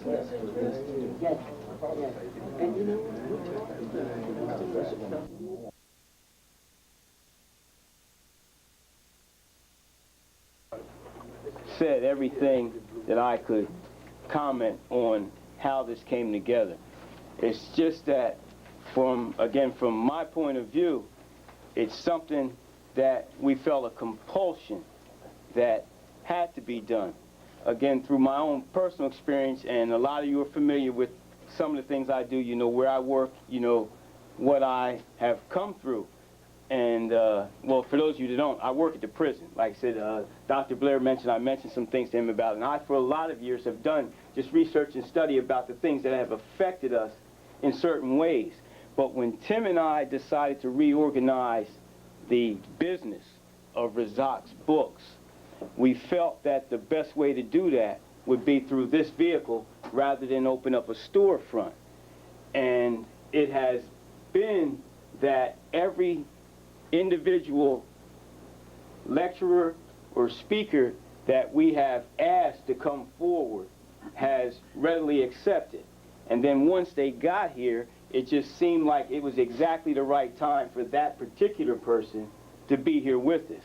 And it's been a steady growth process since then. And like I said, some people have been here since the inception. I remember Sister Jamila, you were with us when we met over next door and discussed putting this thing together. And so, and then like I said, some people have come on board.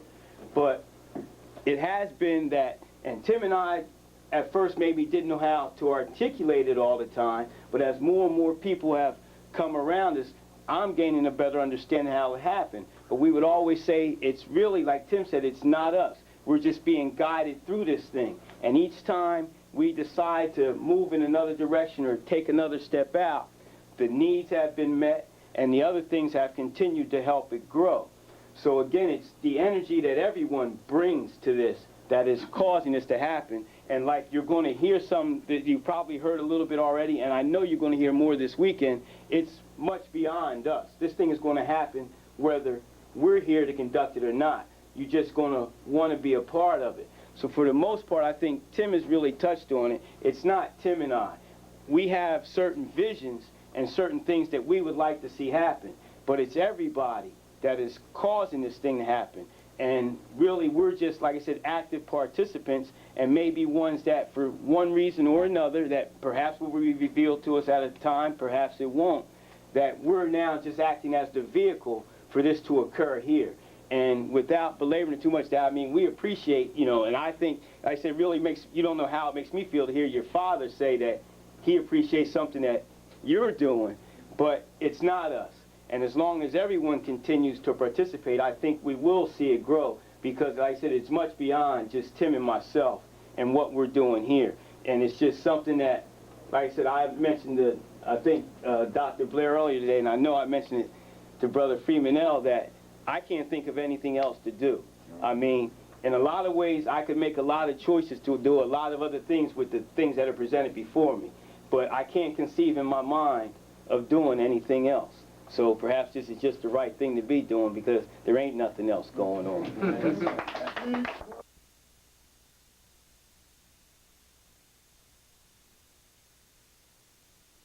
Time, what we like to do, I don't know how we're going to do it in terms of time. We'd like to hear from Dr. Africa and Dr. Goss. So we're going to hear from Dr. Paul Goss at this point. He's going to defer to my brother, Dr. Africa. We'll have Dr. Paul Goss. First time meeting you, bro. Pleasure. I'll bring your books out in a minute. Take your time. Yeah, excuse me. See, Dr. Africa went in the back someplace, you know, and told him, send me first. I thought I already had that covered, that I was going to go last. Let's see, let's do something here. It's called getting acquainted real close.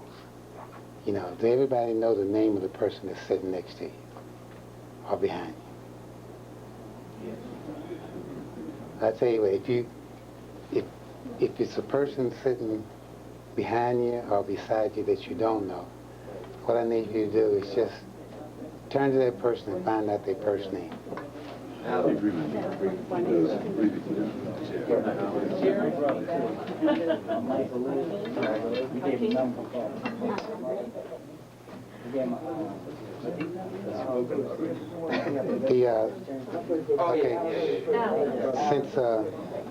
Since everybody knows the first name of that person, turn back to that person, turn back to the same person, and, you know, just stare at each other, you know, like in the eyes, and I want you to repeat something, you know, when you're getting to, yeah, just look at the person. Now, I'm going to use the word John, but you call that person's name since they've already told you. Just say, John, and then call the person's name. Why are you looking at him? John. That means so much.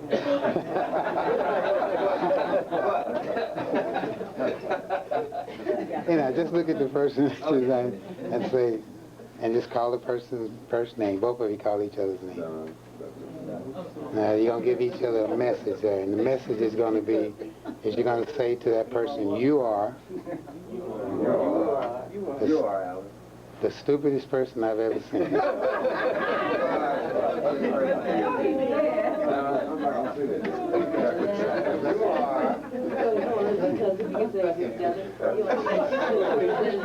right. First round. Yeah, just go all the way down. Straight down, you're Straight down. You know, when you were born, you knew everything it was to know about everything it is to know. All you had to do was just to develop into that. Through the process of our education or our miseducation, we started losing what we already had internally. You could put it in a way that if something has been here for a few million years, to be taught by something that just got here, you can see how you can lose what you already have. And there could be many methods in which could actually happen to cause, you know, this to go. Now, but there is such things, you know, that the body itself will do when you're when you're facing a crisis that sometimes brings a shock to the body that is a good shock that makes you feel good. The old people used to call it instinct. Now, when I say instinct, you know, I'm talking about something, you know, that basically comes forth from out of you in the way of enhancing that mind power that you have. Not the instinct, you know, that when you have to use toilet paper. If you are in a situation, you know, where you're dealing, you know, with life and death, and most of us, you know, are in that situation, you know, you can look at it in two ways. You know, you could take one way and say this is life, and the other way and say that's death. Now, if you find yourself going into the direction that you don't want to go, then the thing to do is turn around and go back the other way. So if you're going in the direction of death, you can be within 1 centimeter of death. If you turn around at that point, you're heading toward life. You could also be within 1 centimeter of life, and if you wanted to, you could turn around and go toward death.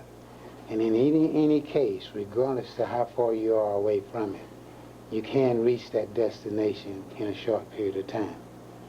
It's just that, what is it that you want?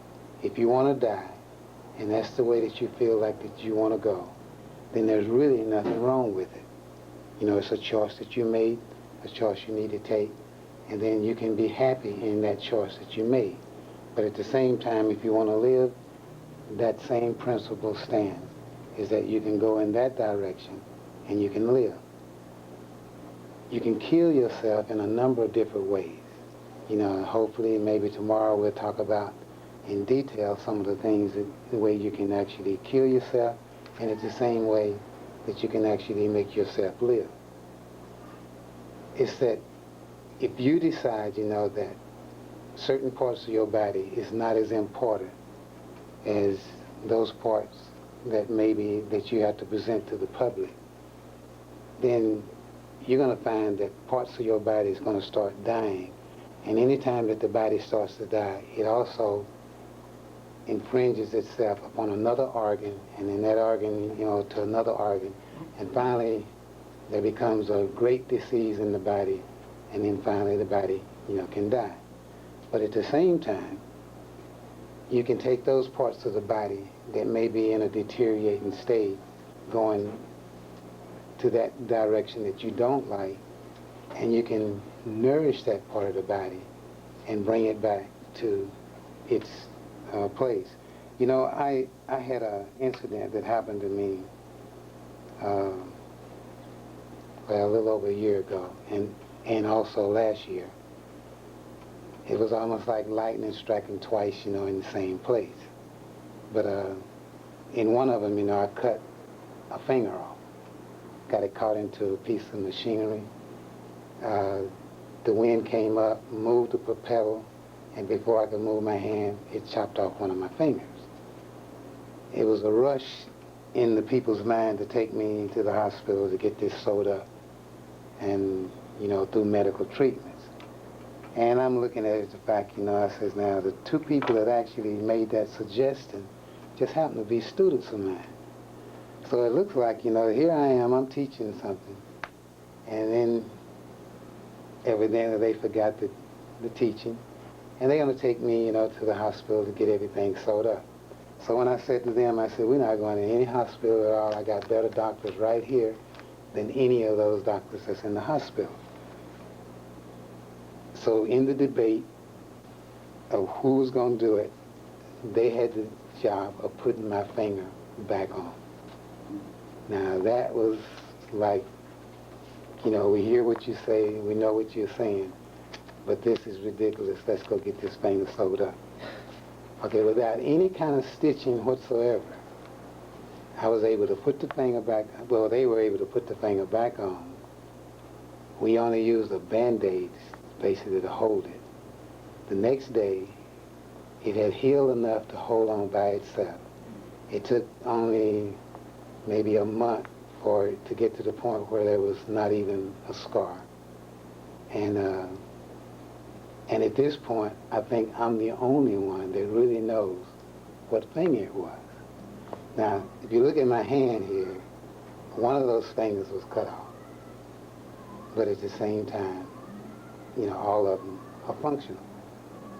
Now, I told him I had a goal in mind. The reason I wanted that finger on because certain fingers I could lose, you know. In other words, I could lose this finger because that's the one I pointed people with.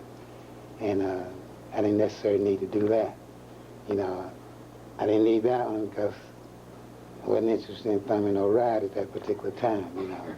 And when I eat, you know, I use the little pinky.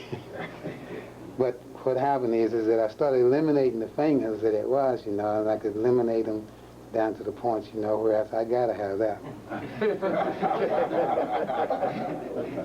So that happened to be the finger, you know, that got cut off. But anyhow, today, you know, you can see that I don't know any difference in what one hand can do and the other one can't do. The entire feeling, you know, is there.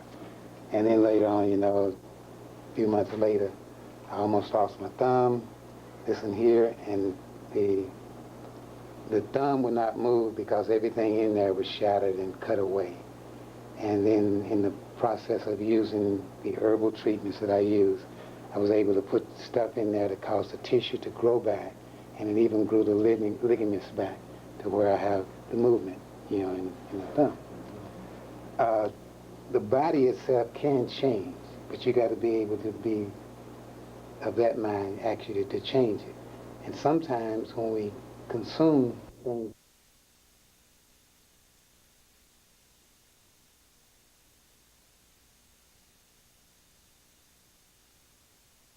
where there was not even a scar. And at this point, I think I'm the only one that really knows what finger it was. Now, if you look at my hand here, one of those fingers was cut off. But at the same time, you know, all of them are functional.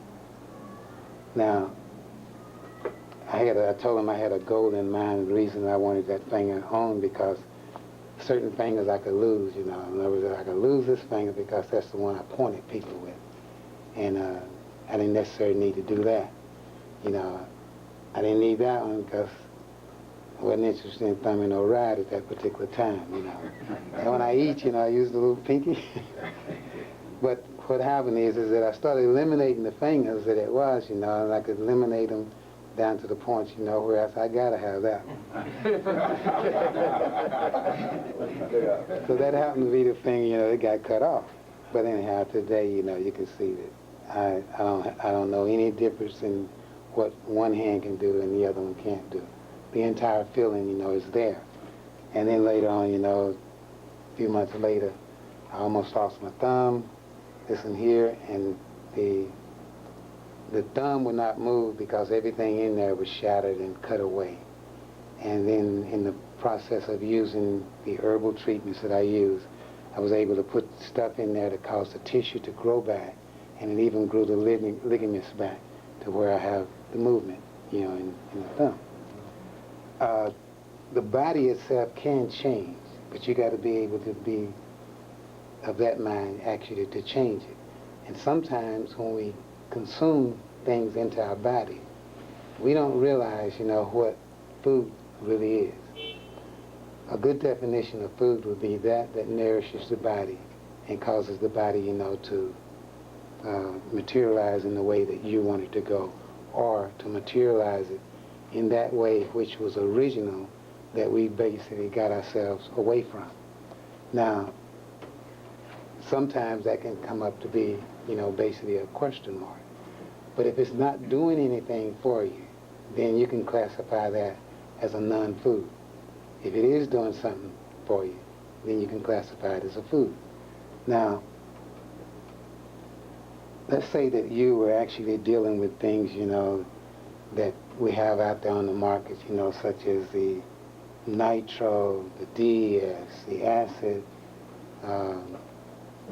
your Zion gases, and you can just keep on and just name all the little things that you want to, and find out what is it that these things is doing to the body on a positive level. Now, if it's not doing anything, then that means that you don't need it, and you don't need to even substitute it when you get rid of it. So when you hear people come up and say, if I get rid of, well, in this case, I just say meat. If I get rid of meat, what do I substitute it with? You don't substitute it with anything. Something that doesn't do anything, you don't substitute it. It's just like if somebody, says, I've been playing Russian roulette and I've been getting away with it for quite some time. So now that I got to put the gun down, shooting it at my head, what do I replace it with? Maybe a bazooka or a bow and arrow or something of that nature. But you don't need to replace something that has no benefit, to the body itself. The colon, and if it gets to the point where we need to get into that, we will.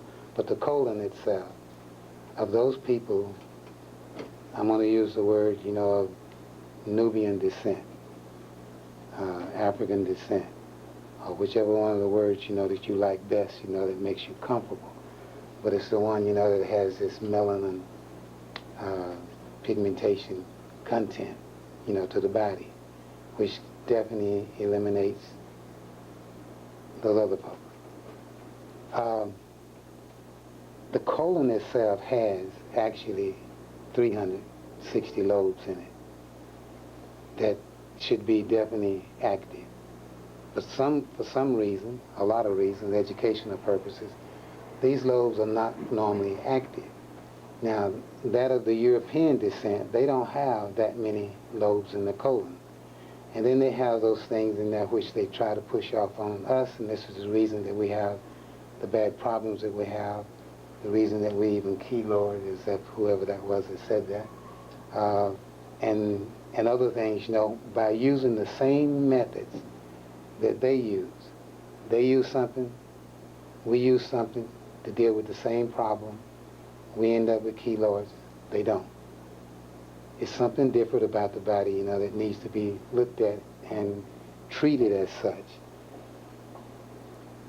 They have less lobes in the colon. They have a very fast digestive tract. That way they can digest meat, and they have the hydrochloric acids in their stomach that they can do this. They also deal with the electrolytes that they have. When we don't have electrolytes, we have something that resembles electrolytes, and they're basically called crystals. And yet they do a similar function, but the crystal situation in the colon is definitely a lot more complex, simply because we've been here millions of years longer. And when you understand these things that's in the body, then at that point you can stop a lot of the situations that actually happen, because a lot of us have a lot of crutches, that we use, and we don't really need those crutches. But maybe somebody has not told us what to do with getting rid of those crutches. And don't want to say it, but there's a lot of them in this room right now, and they can be gotten rid of. It's just that if you got something around your waist, that you have to tie down to keep something down, that's a crutch. There's a little thing, there's two little things that look like this, that has a piece of metal on it, and it's one on each side. You hook it behind your ears. I don't know what it's really called, but that's also a crutch. But what happened is that the miseducation that we got was that somebody, I think they call him some kind of a eye doctor or whatever the names are, somebody happened to mention the fact that I'm going to give you these things to make your eyes better. Now, some of you may have, put them on, and that naturally, when you got that good vision, that was the greatest thing that could have ever happened at that particular point to the eyes. But at the same time, you may have went back to get a stronger prescription. At that point, when you went to get that stronger prescription, you should have known he lied to you. He didn't make your eyes better. Because if he did, you would have got a lighter prescription, or no prescription at all.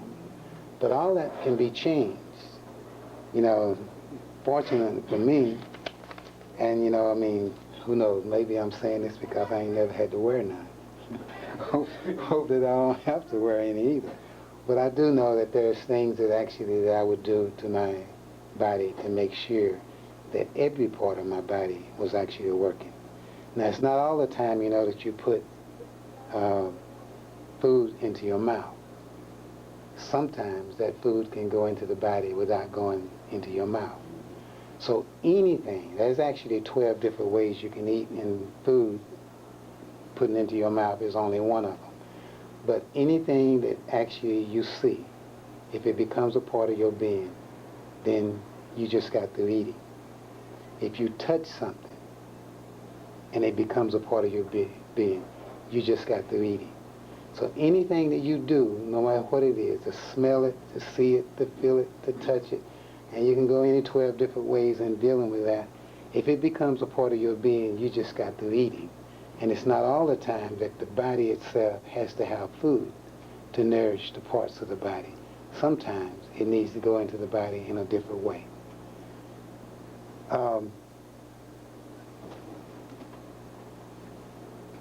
What I'll do is this, because I don't want to really go too far, bore nobody at this point.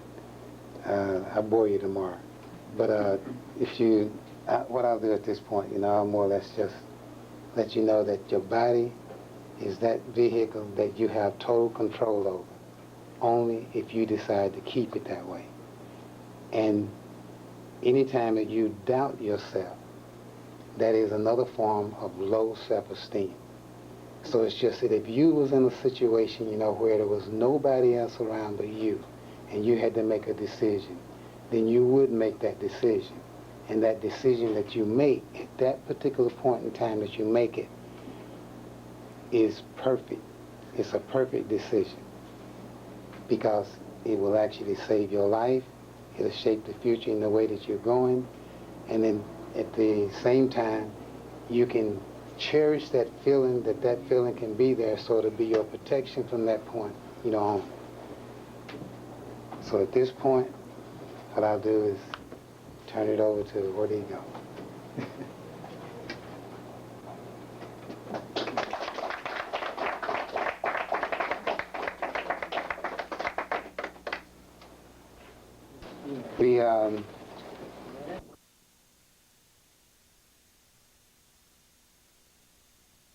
Some years ago, it's been quite a few years ago, actually, for the public and dealing, with the public. About 38 years ago is when I actually started doing all the stuff that I'm doing. Had to do that, from a rebellious situation, of working, you might say, in the government, which is not a very good thing to do, and it's not a very good place, for anybody, really to work. But it's just that the things that I actually developed there, I was able to continue to develop these particular things. At this point in time, I do have 2 manufacturing plants that I do the new body products. And as far as I know of, up to now, is that I do have the only herbal manufacturing plant that is black in the entire world. That's at this point. And yet this is... Huh? Oh, yeah.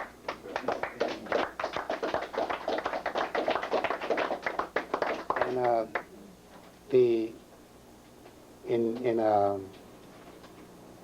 there's over 90 different products, and we're in more than 17 foreign countries and all over the United States, and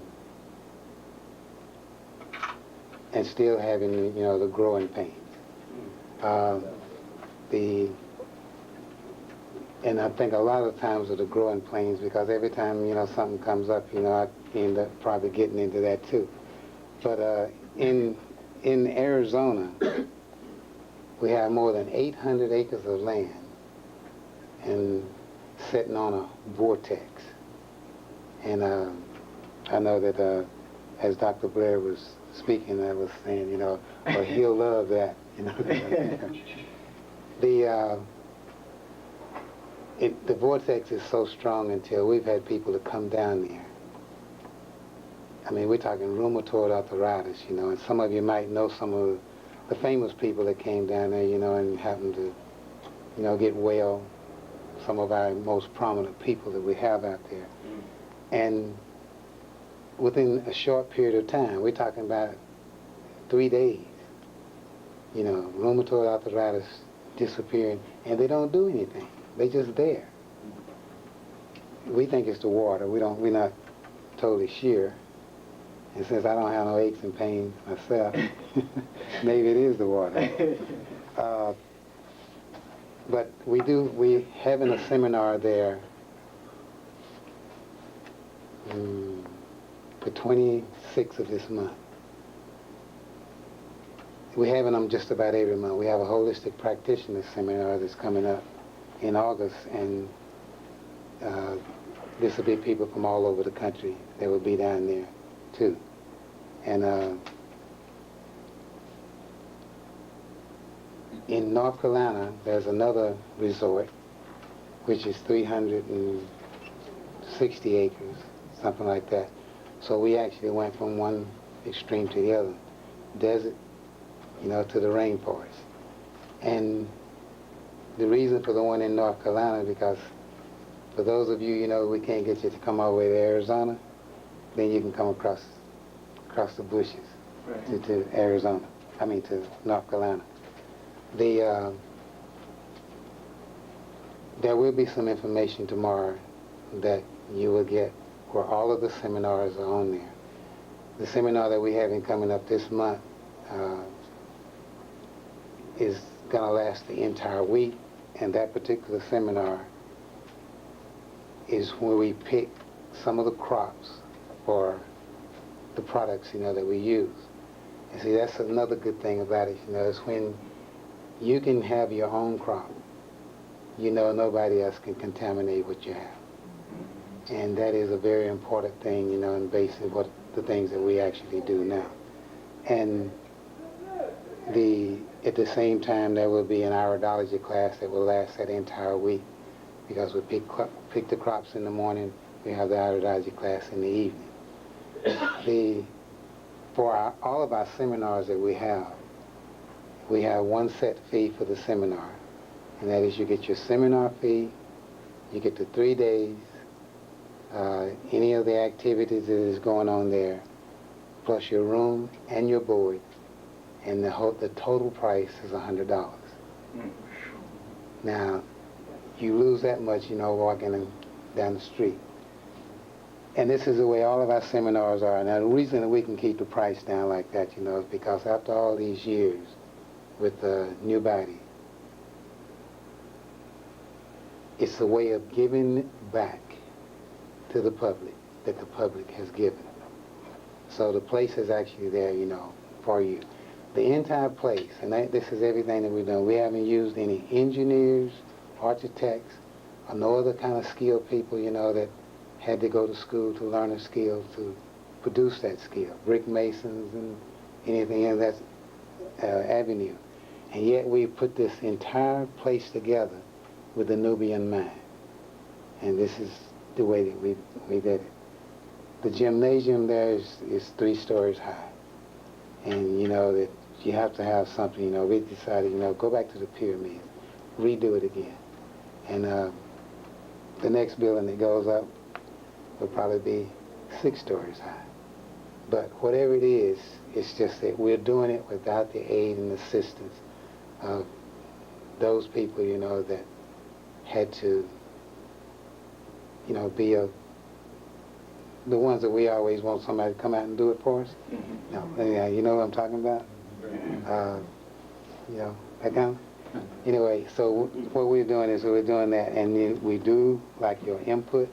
If you come to either one of the places and you sit there and you got an idea about something, don't be surprised that the next time you come, you see that idea produced.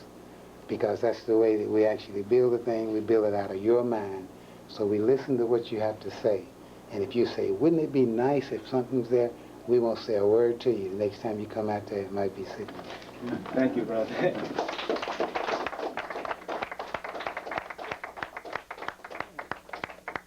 You know, very interesting to hear the work.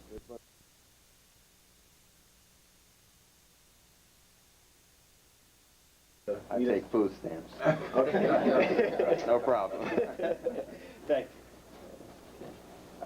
It's a pleasure to be here and to share information with you again. And it's just nice to see your faces. I'm going to talk about how to diagnose yourself and teach you some of the systems that are used so you can have some way of empowering yourself to take care of yourself. That's mostly what my seminar is going to be about. And you can actually practice what I teach you. So you'll be able to diagnose your children or yourself or someone you don't like to tell them how much they're full of shit, because that's basically what your diagnosis is going to do, frankly. But the problem is that health is the last thing that people look at. Usually they spend their whole life pursuing wealth and then have to turn around, spend their wealth pursuing health. So it's just best to start out knowing that that's the only thing you really have to invest in is your holy temple, which is your body. I came over here from New York, which is an interesting place, to say the least. I was with a school teacher who's been teaching over there 12 years, and he's been to every high school because he goes into this whole thing about treating children with respect and, you know, a lot of stuff. And a lot of his students change their names to African names, so he usually doesn't last no more than a year before they get rid of him. But he was telling me how the ones at the bottom are the boys, the black boys in all the schools, and it's getting worse. That's what he was telling me. And despite how we think we got ourselves together and we're getting on the good foot with our health, our children are just deteriorating, and so we have to do something to save our village. And that's primarily why I'm going to teach you those skills, because we have to start teaching the children those skills. They shouldn't just grow up and be an adult. Somebody has to teach them how to be an adult before they can be an adult. So we have to start teaching our children those skills. That's why I'm focusing on that self-diagnosing, which I'm calling it that, but it's actually how to diagnose, period. The old system, what the medical doctors call a physical examination.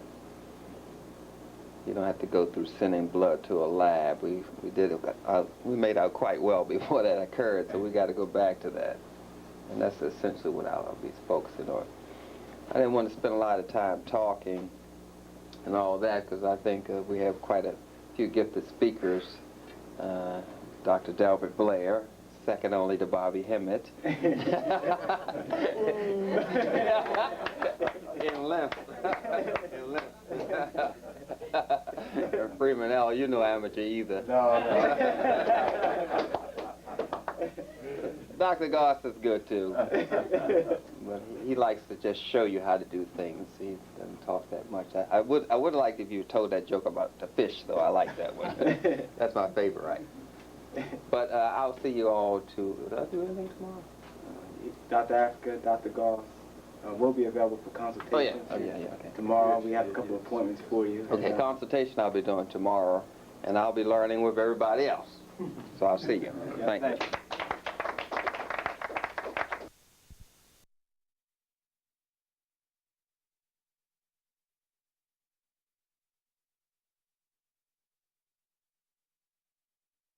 Right? And you wonder why all the children go to school acting all drunk? They are. They're all on sugar high. They actually have converted their food substance into alcohol, and it's in the bloodstream, and the children are drunk. And crazy as can be. Now, is it any wonder that later on they want something stronger and they go to drugs? Because they're used to being drunk. We don't think about this, and we put our science to sleep. You know, sugar is very dangerous. So some people switch to honey, and then they put a ton of honey on there. Now, if you got an acid reaction going on in your body, telling people don't eat sugar is not even real. Let's be real. Everybody's going to continue to eat their sugar, aren't they? Okay. You going to cheat, you going back. All right, so we got one man. So this will be Sugar Anonymous here. My name is El Hagan. I'm a sugaraholic. All right. If you take an alkaloid is the opposite balance of an acid, right? So you're always doing this. Now, how can you tell if you're getting an alkaloid? If we know that highly sweet foods are acid, then what would be alkaline? Huh? Something sour? No, something extremely bitter. See, everything in this grid is very simple. That's why we can walk, because everything is simple. There's no major. So we're not talking about all the molecular components. We could, but that's not our style. We like to see panoramically. We like to see how the whole thing fits together. You don't want to pick it all into its molecules. I'm going to eat so many units of angstramine. I don't eat like that. My grandmother didn't eat like that. She wasn't eating for iron and wasn't eating for niacin and riboflavin. She was eating to be balanced and healthy. She knew which foods balanced her. Now your body has its own reference mechanism. When you eat a good meal and you feel good, you know it. When you eat a meal that wasn't so good and it makes you feel all tired and sluggish, you know that also. So remember what you felt. And don't go into denial about what you know. You always know the truth. And deal with it. Right? So now what kind of bitter foods do we have available to us on a regular basis that we know about, that we've already eaten? All right, the grapefruit is bitter to you? Okay. Lemon is bitter. How many people eat parsley? How you eat your parsley? Well, you just put it in as a seasoning? How many people you eat whole salads out of parsley? How you do yours? I just mix the sprig in with the salad. Okay. Tell them what you do. How many people have ever heard of tabbouleh? I'm not talking about the kind that has all the greens in it and a little bit of it. I'm talking about this all green and has a little bit of grain in it. Now all of it is tabbouleh. As you get towards the northern Mediterranean, it has more grain in it. As you get towards the southern Mediterranean, it has more green stuff in it. Like you get around Morocco, Lebanon, Syria, and places like that, they have the predominance of parsley in it. And then has lemon and olive oil as the seasoning base. And then maybe some sea salt mixed in with that.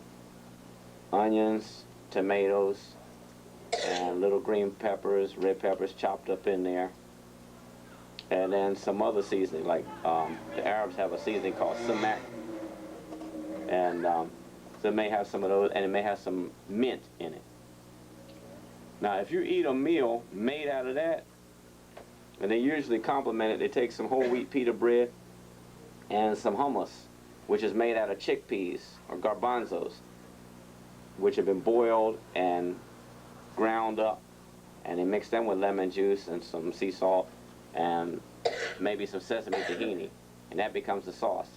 So between that pita bread and that tabbouleh, that's an entire meal. Very, very, very potent, very strengthening meal. It'll give you a lot of power. And also parsley is very good for the brain. It helps to cure bad breath. It is good for circulation. It lowers the incidence of arthritis. It helps with breathing. It helps with so many things. And parsley is a herb. It's also a diuretic. So if you got blockage in your kidneys, it's going to help to loosen it up and bring all of that excessive uric acid out of you. And uric acid crystallization is one of the things that helps your eyes go bad as you're getting older. It's one of the things that creates cracking in your joints and just break you down in general. It's another reason why a person builds up a lot of mucus. The body is sending white blood cells out to try to counteract the erosive effects of that uric acid. And see, parsley will break the uric acid down and dissolve it. Yes, ma'am? Other than meat, what makes uric acid?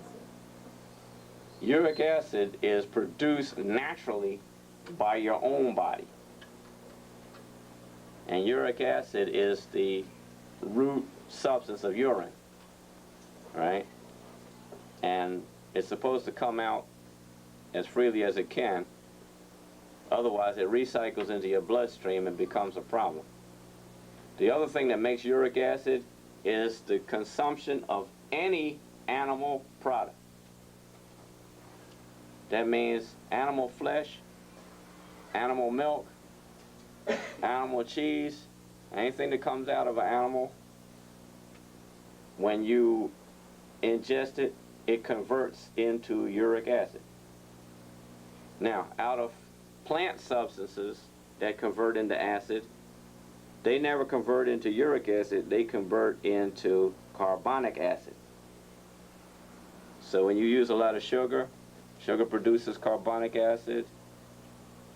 Soda pop already is carbonic acid. That is to dissolve CO2, which is carbon dioxide, into H2O, which is water. A certain amount of it mixes and the molecules link up and produce carbonic acid. Carbonic acid is what soda is made out of. Now, yeah, some sodas have phosphoric acid in it too. Now you can survive a lot of these acids. It depends on how much that you get in it. If your body stayed in Coca-Cola overnight, you wouldn't do too well in the morning because they can eat you up pretty bad. And then the one that you get from the store is greatly watered down because when they first make it, it's very intense. Very, very intense. Carbonic acid, uric acid together, along with other acids, like citric acid, not the one that comes naturally from plants that you eat, but when you have citric acid added as a preservative, ascorbic acid, which is a vitamin C, man-made. You know that if you take enough of that ascorbic acid, it will take the calcium out of your teeth. We got to be very, very careful dealing with this man. Anything that God made in the form that he made it in is the way he intended for us to use it. It will be most wholesome.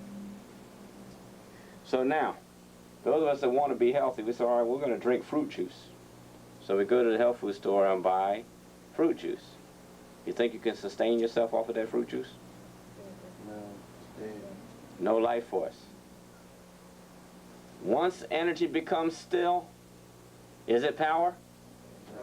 Mm-mm. If you get a pear and you take the pear and hold it close to your face, you ever see those little fine hairs on your face? Kind of like whitish. They don't hardly have a color, but they're real fine. Those hairs are sensors.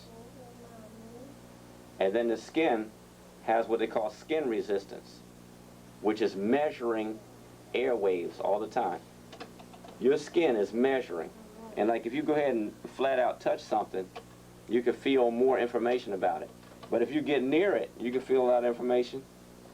Depending on how sensitive you are to translate the information from the thing that you're sensing. That's why you don't have to run into a lot of problems before you ascertain that there's a problem to be had, because your senses are live and active. Now, if you drug yourself all up, you eat a lot of cheese and eat a lot of salt and put a lot of heavy weighted material, a lot of heavy grain, a lot of heavy starch, a lot of heavy grease mixed together, because I say you like to eat pancakes every day. Okay, now you got grease going on. Or you like French toast, mix eggs and a commercially made bread, which doesn't break down that easily, and take that. And keep having meals like this, donuts, bagels, so forth and so on. And you don't go to the toilet but once every 2 days, or once every 3 days, once a week. Your sensitivities become very, very, very stagnant. You're not able to perceive and feel things. Your mind doesn't extend very far because everything is like this. You know, that's the whole business about eating heavy. And you notice that people, when they're in a state of despair, eat heavy stuff. Or they want to take something and you just lock themselves down. And that food cakes up and becomes like a long dry plug in your colon tract. So you have other herbs that will help to open it up. What is this? Pomegranate. How many people use these? How many people ever had one of these before? Now you know it's got two characteristics. It's got like a yellow skin inside, which is very, very bitter. And it has all these thousands of little red seeds. Everybody's seen one before, right? You never saw one? Okay. Some people call them a Chinese apple. Right? Huh? Indian apple? What do they call that in West Indies? I thought it was Indian apple. They call them Indian apples too. Yeah. Oh, okay. I learned something. Okay, up in northern United States, they call it Chinese apple. That pomegranate, which is one of the original fruits of the earth, you see it talked about in the Bible, you see it talked about in Greek literature. You also see in some of the hieroglyphs, they picture them. The fruit, the little seeds inside this, have a red meat around them. Inside that is the juice. This juice is very, very, very powerful for your immune system. So if you were to have pomegranate juice, like you take and press it down and strain that bitter part out of there with cheesecloth or something like that, and you drink it, you'll find that behind your eyes starts tingling, and all in where all your lymph glands are, you start feeling a tingling, and it actually pulls the mucus out of the lymph glands. You find your nose start running, or you're going to have to go to the toilet very quickly, and you'll get a rush right up to your brain, very instantaneously. Real powerful herb. You know? Yes, sir. P-O-M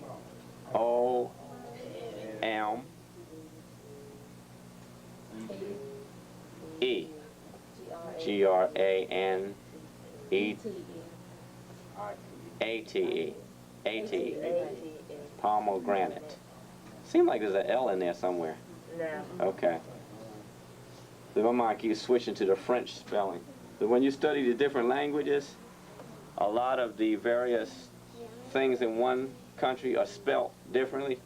Like a grapefruit in French is pomegranate, you know, which is the same as the grapefruit here.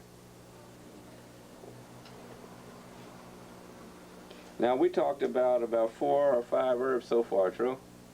Yes, sir. Pomegranate, is that alkaline also?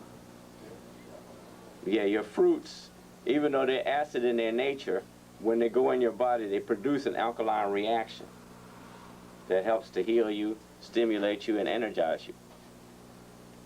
So now, what am I saying in terms of a practical basis? How much fruit should you eat in a regular basis? As much as you want. You eat a lot. Now, the way I do it, if I have a meal with fruit in it, I don't have anything else at that meal other than fruit.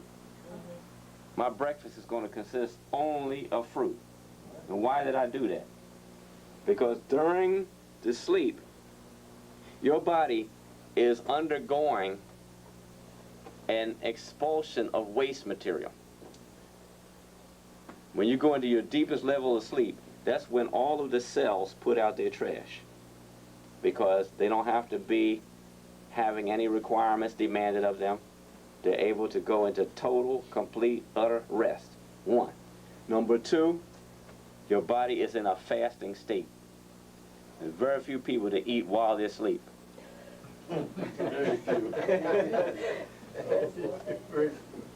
So now you're fasting. Your fasting is your major healing activity. A fast will heal you more rapidly than any other form of doing anything. At a time when you would not fast, if a person is so toxic that his body would recycle the toxins and, you know, basically suffocate the person's organs. You know, and let's talk about organ suffocation. A person that eats a lot of cheese and eats a lot of milk and eats a lot of starch, and they always have sinuses, and the crystals come out of the eyes in the morning, and when they urinate, you see a lot of mucus coming out of it. Sometimes they have those discharges, or white mucusy type of discharge. When you see signs like that, you know that the body is overridden with mucus and is trying its best to get rid of it.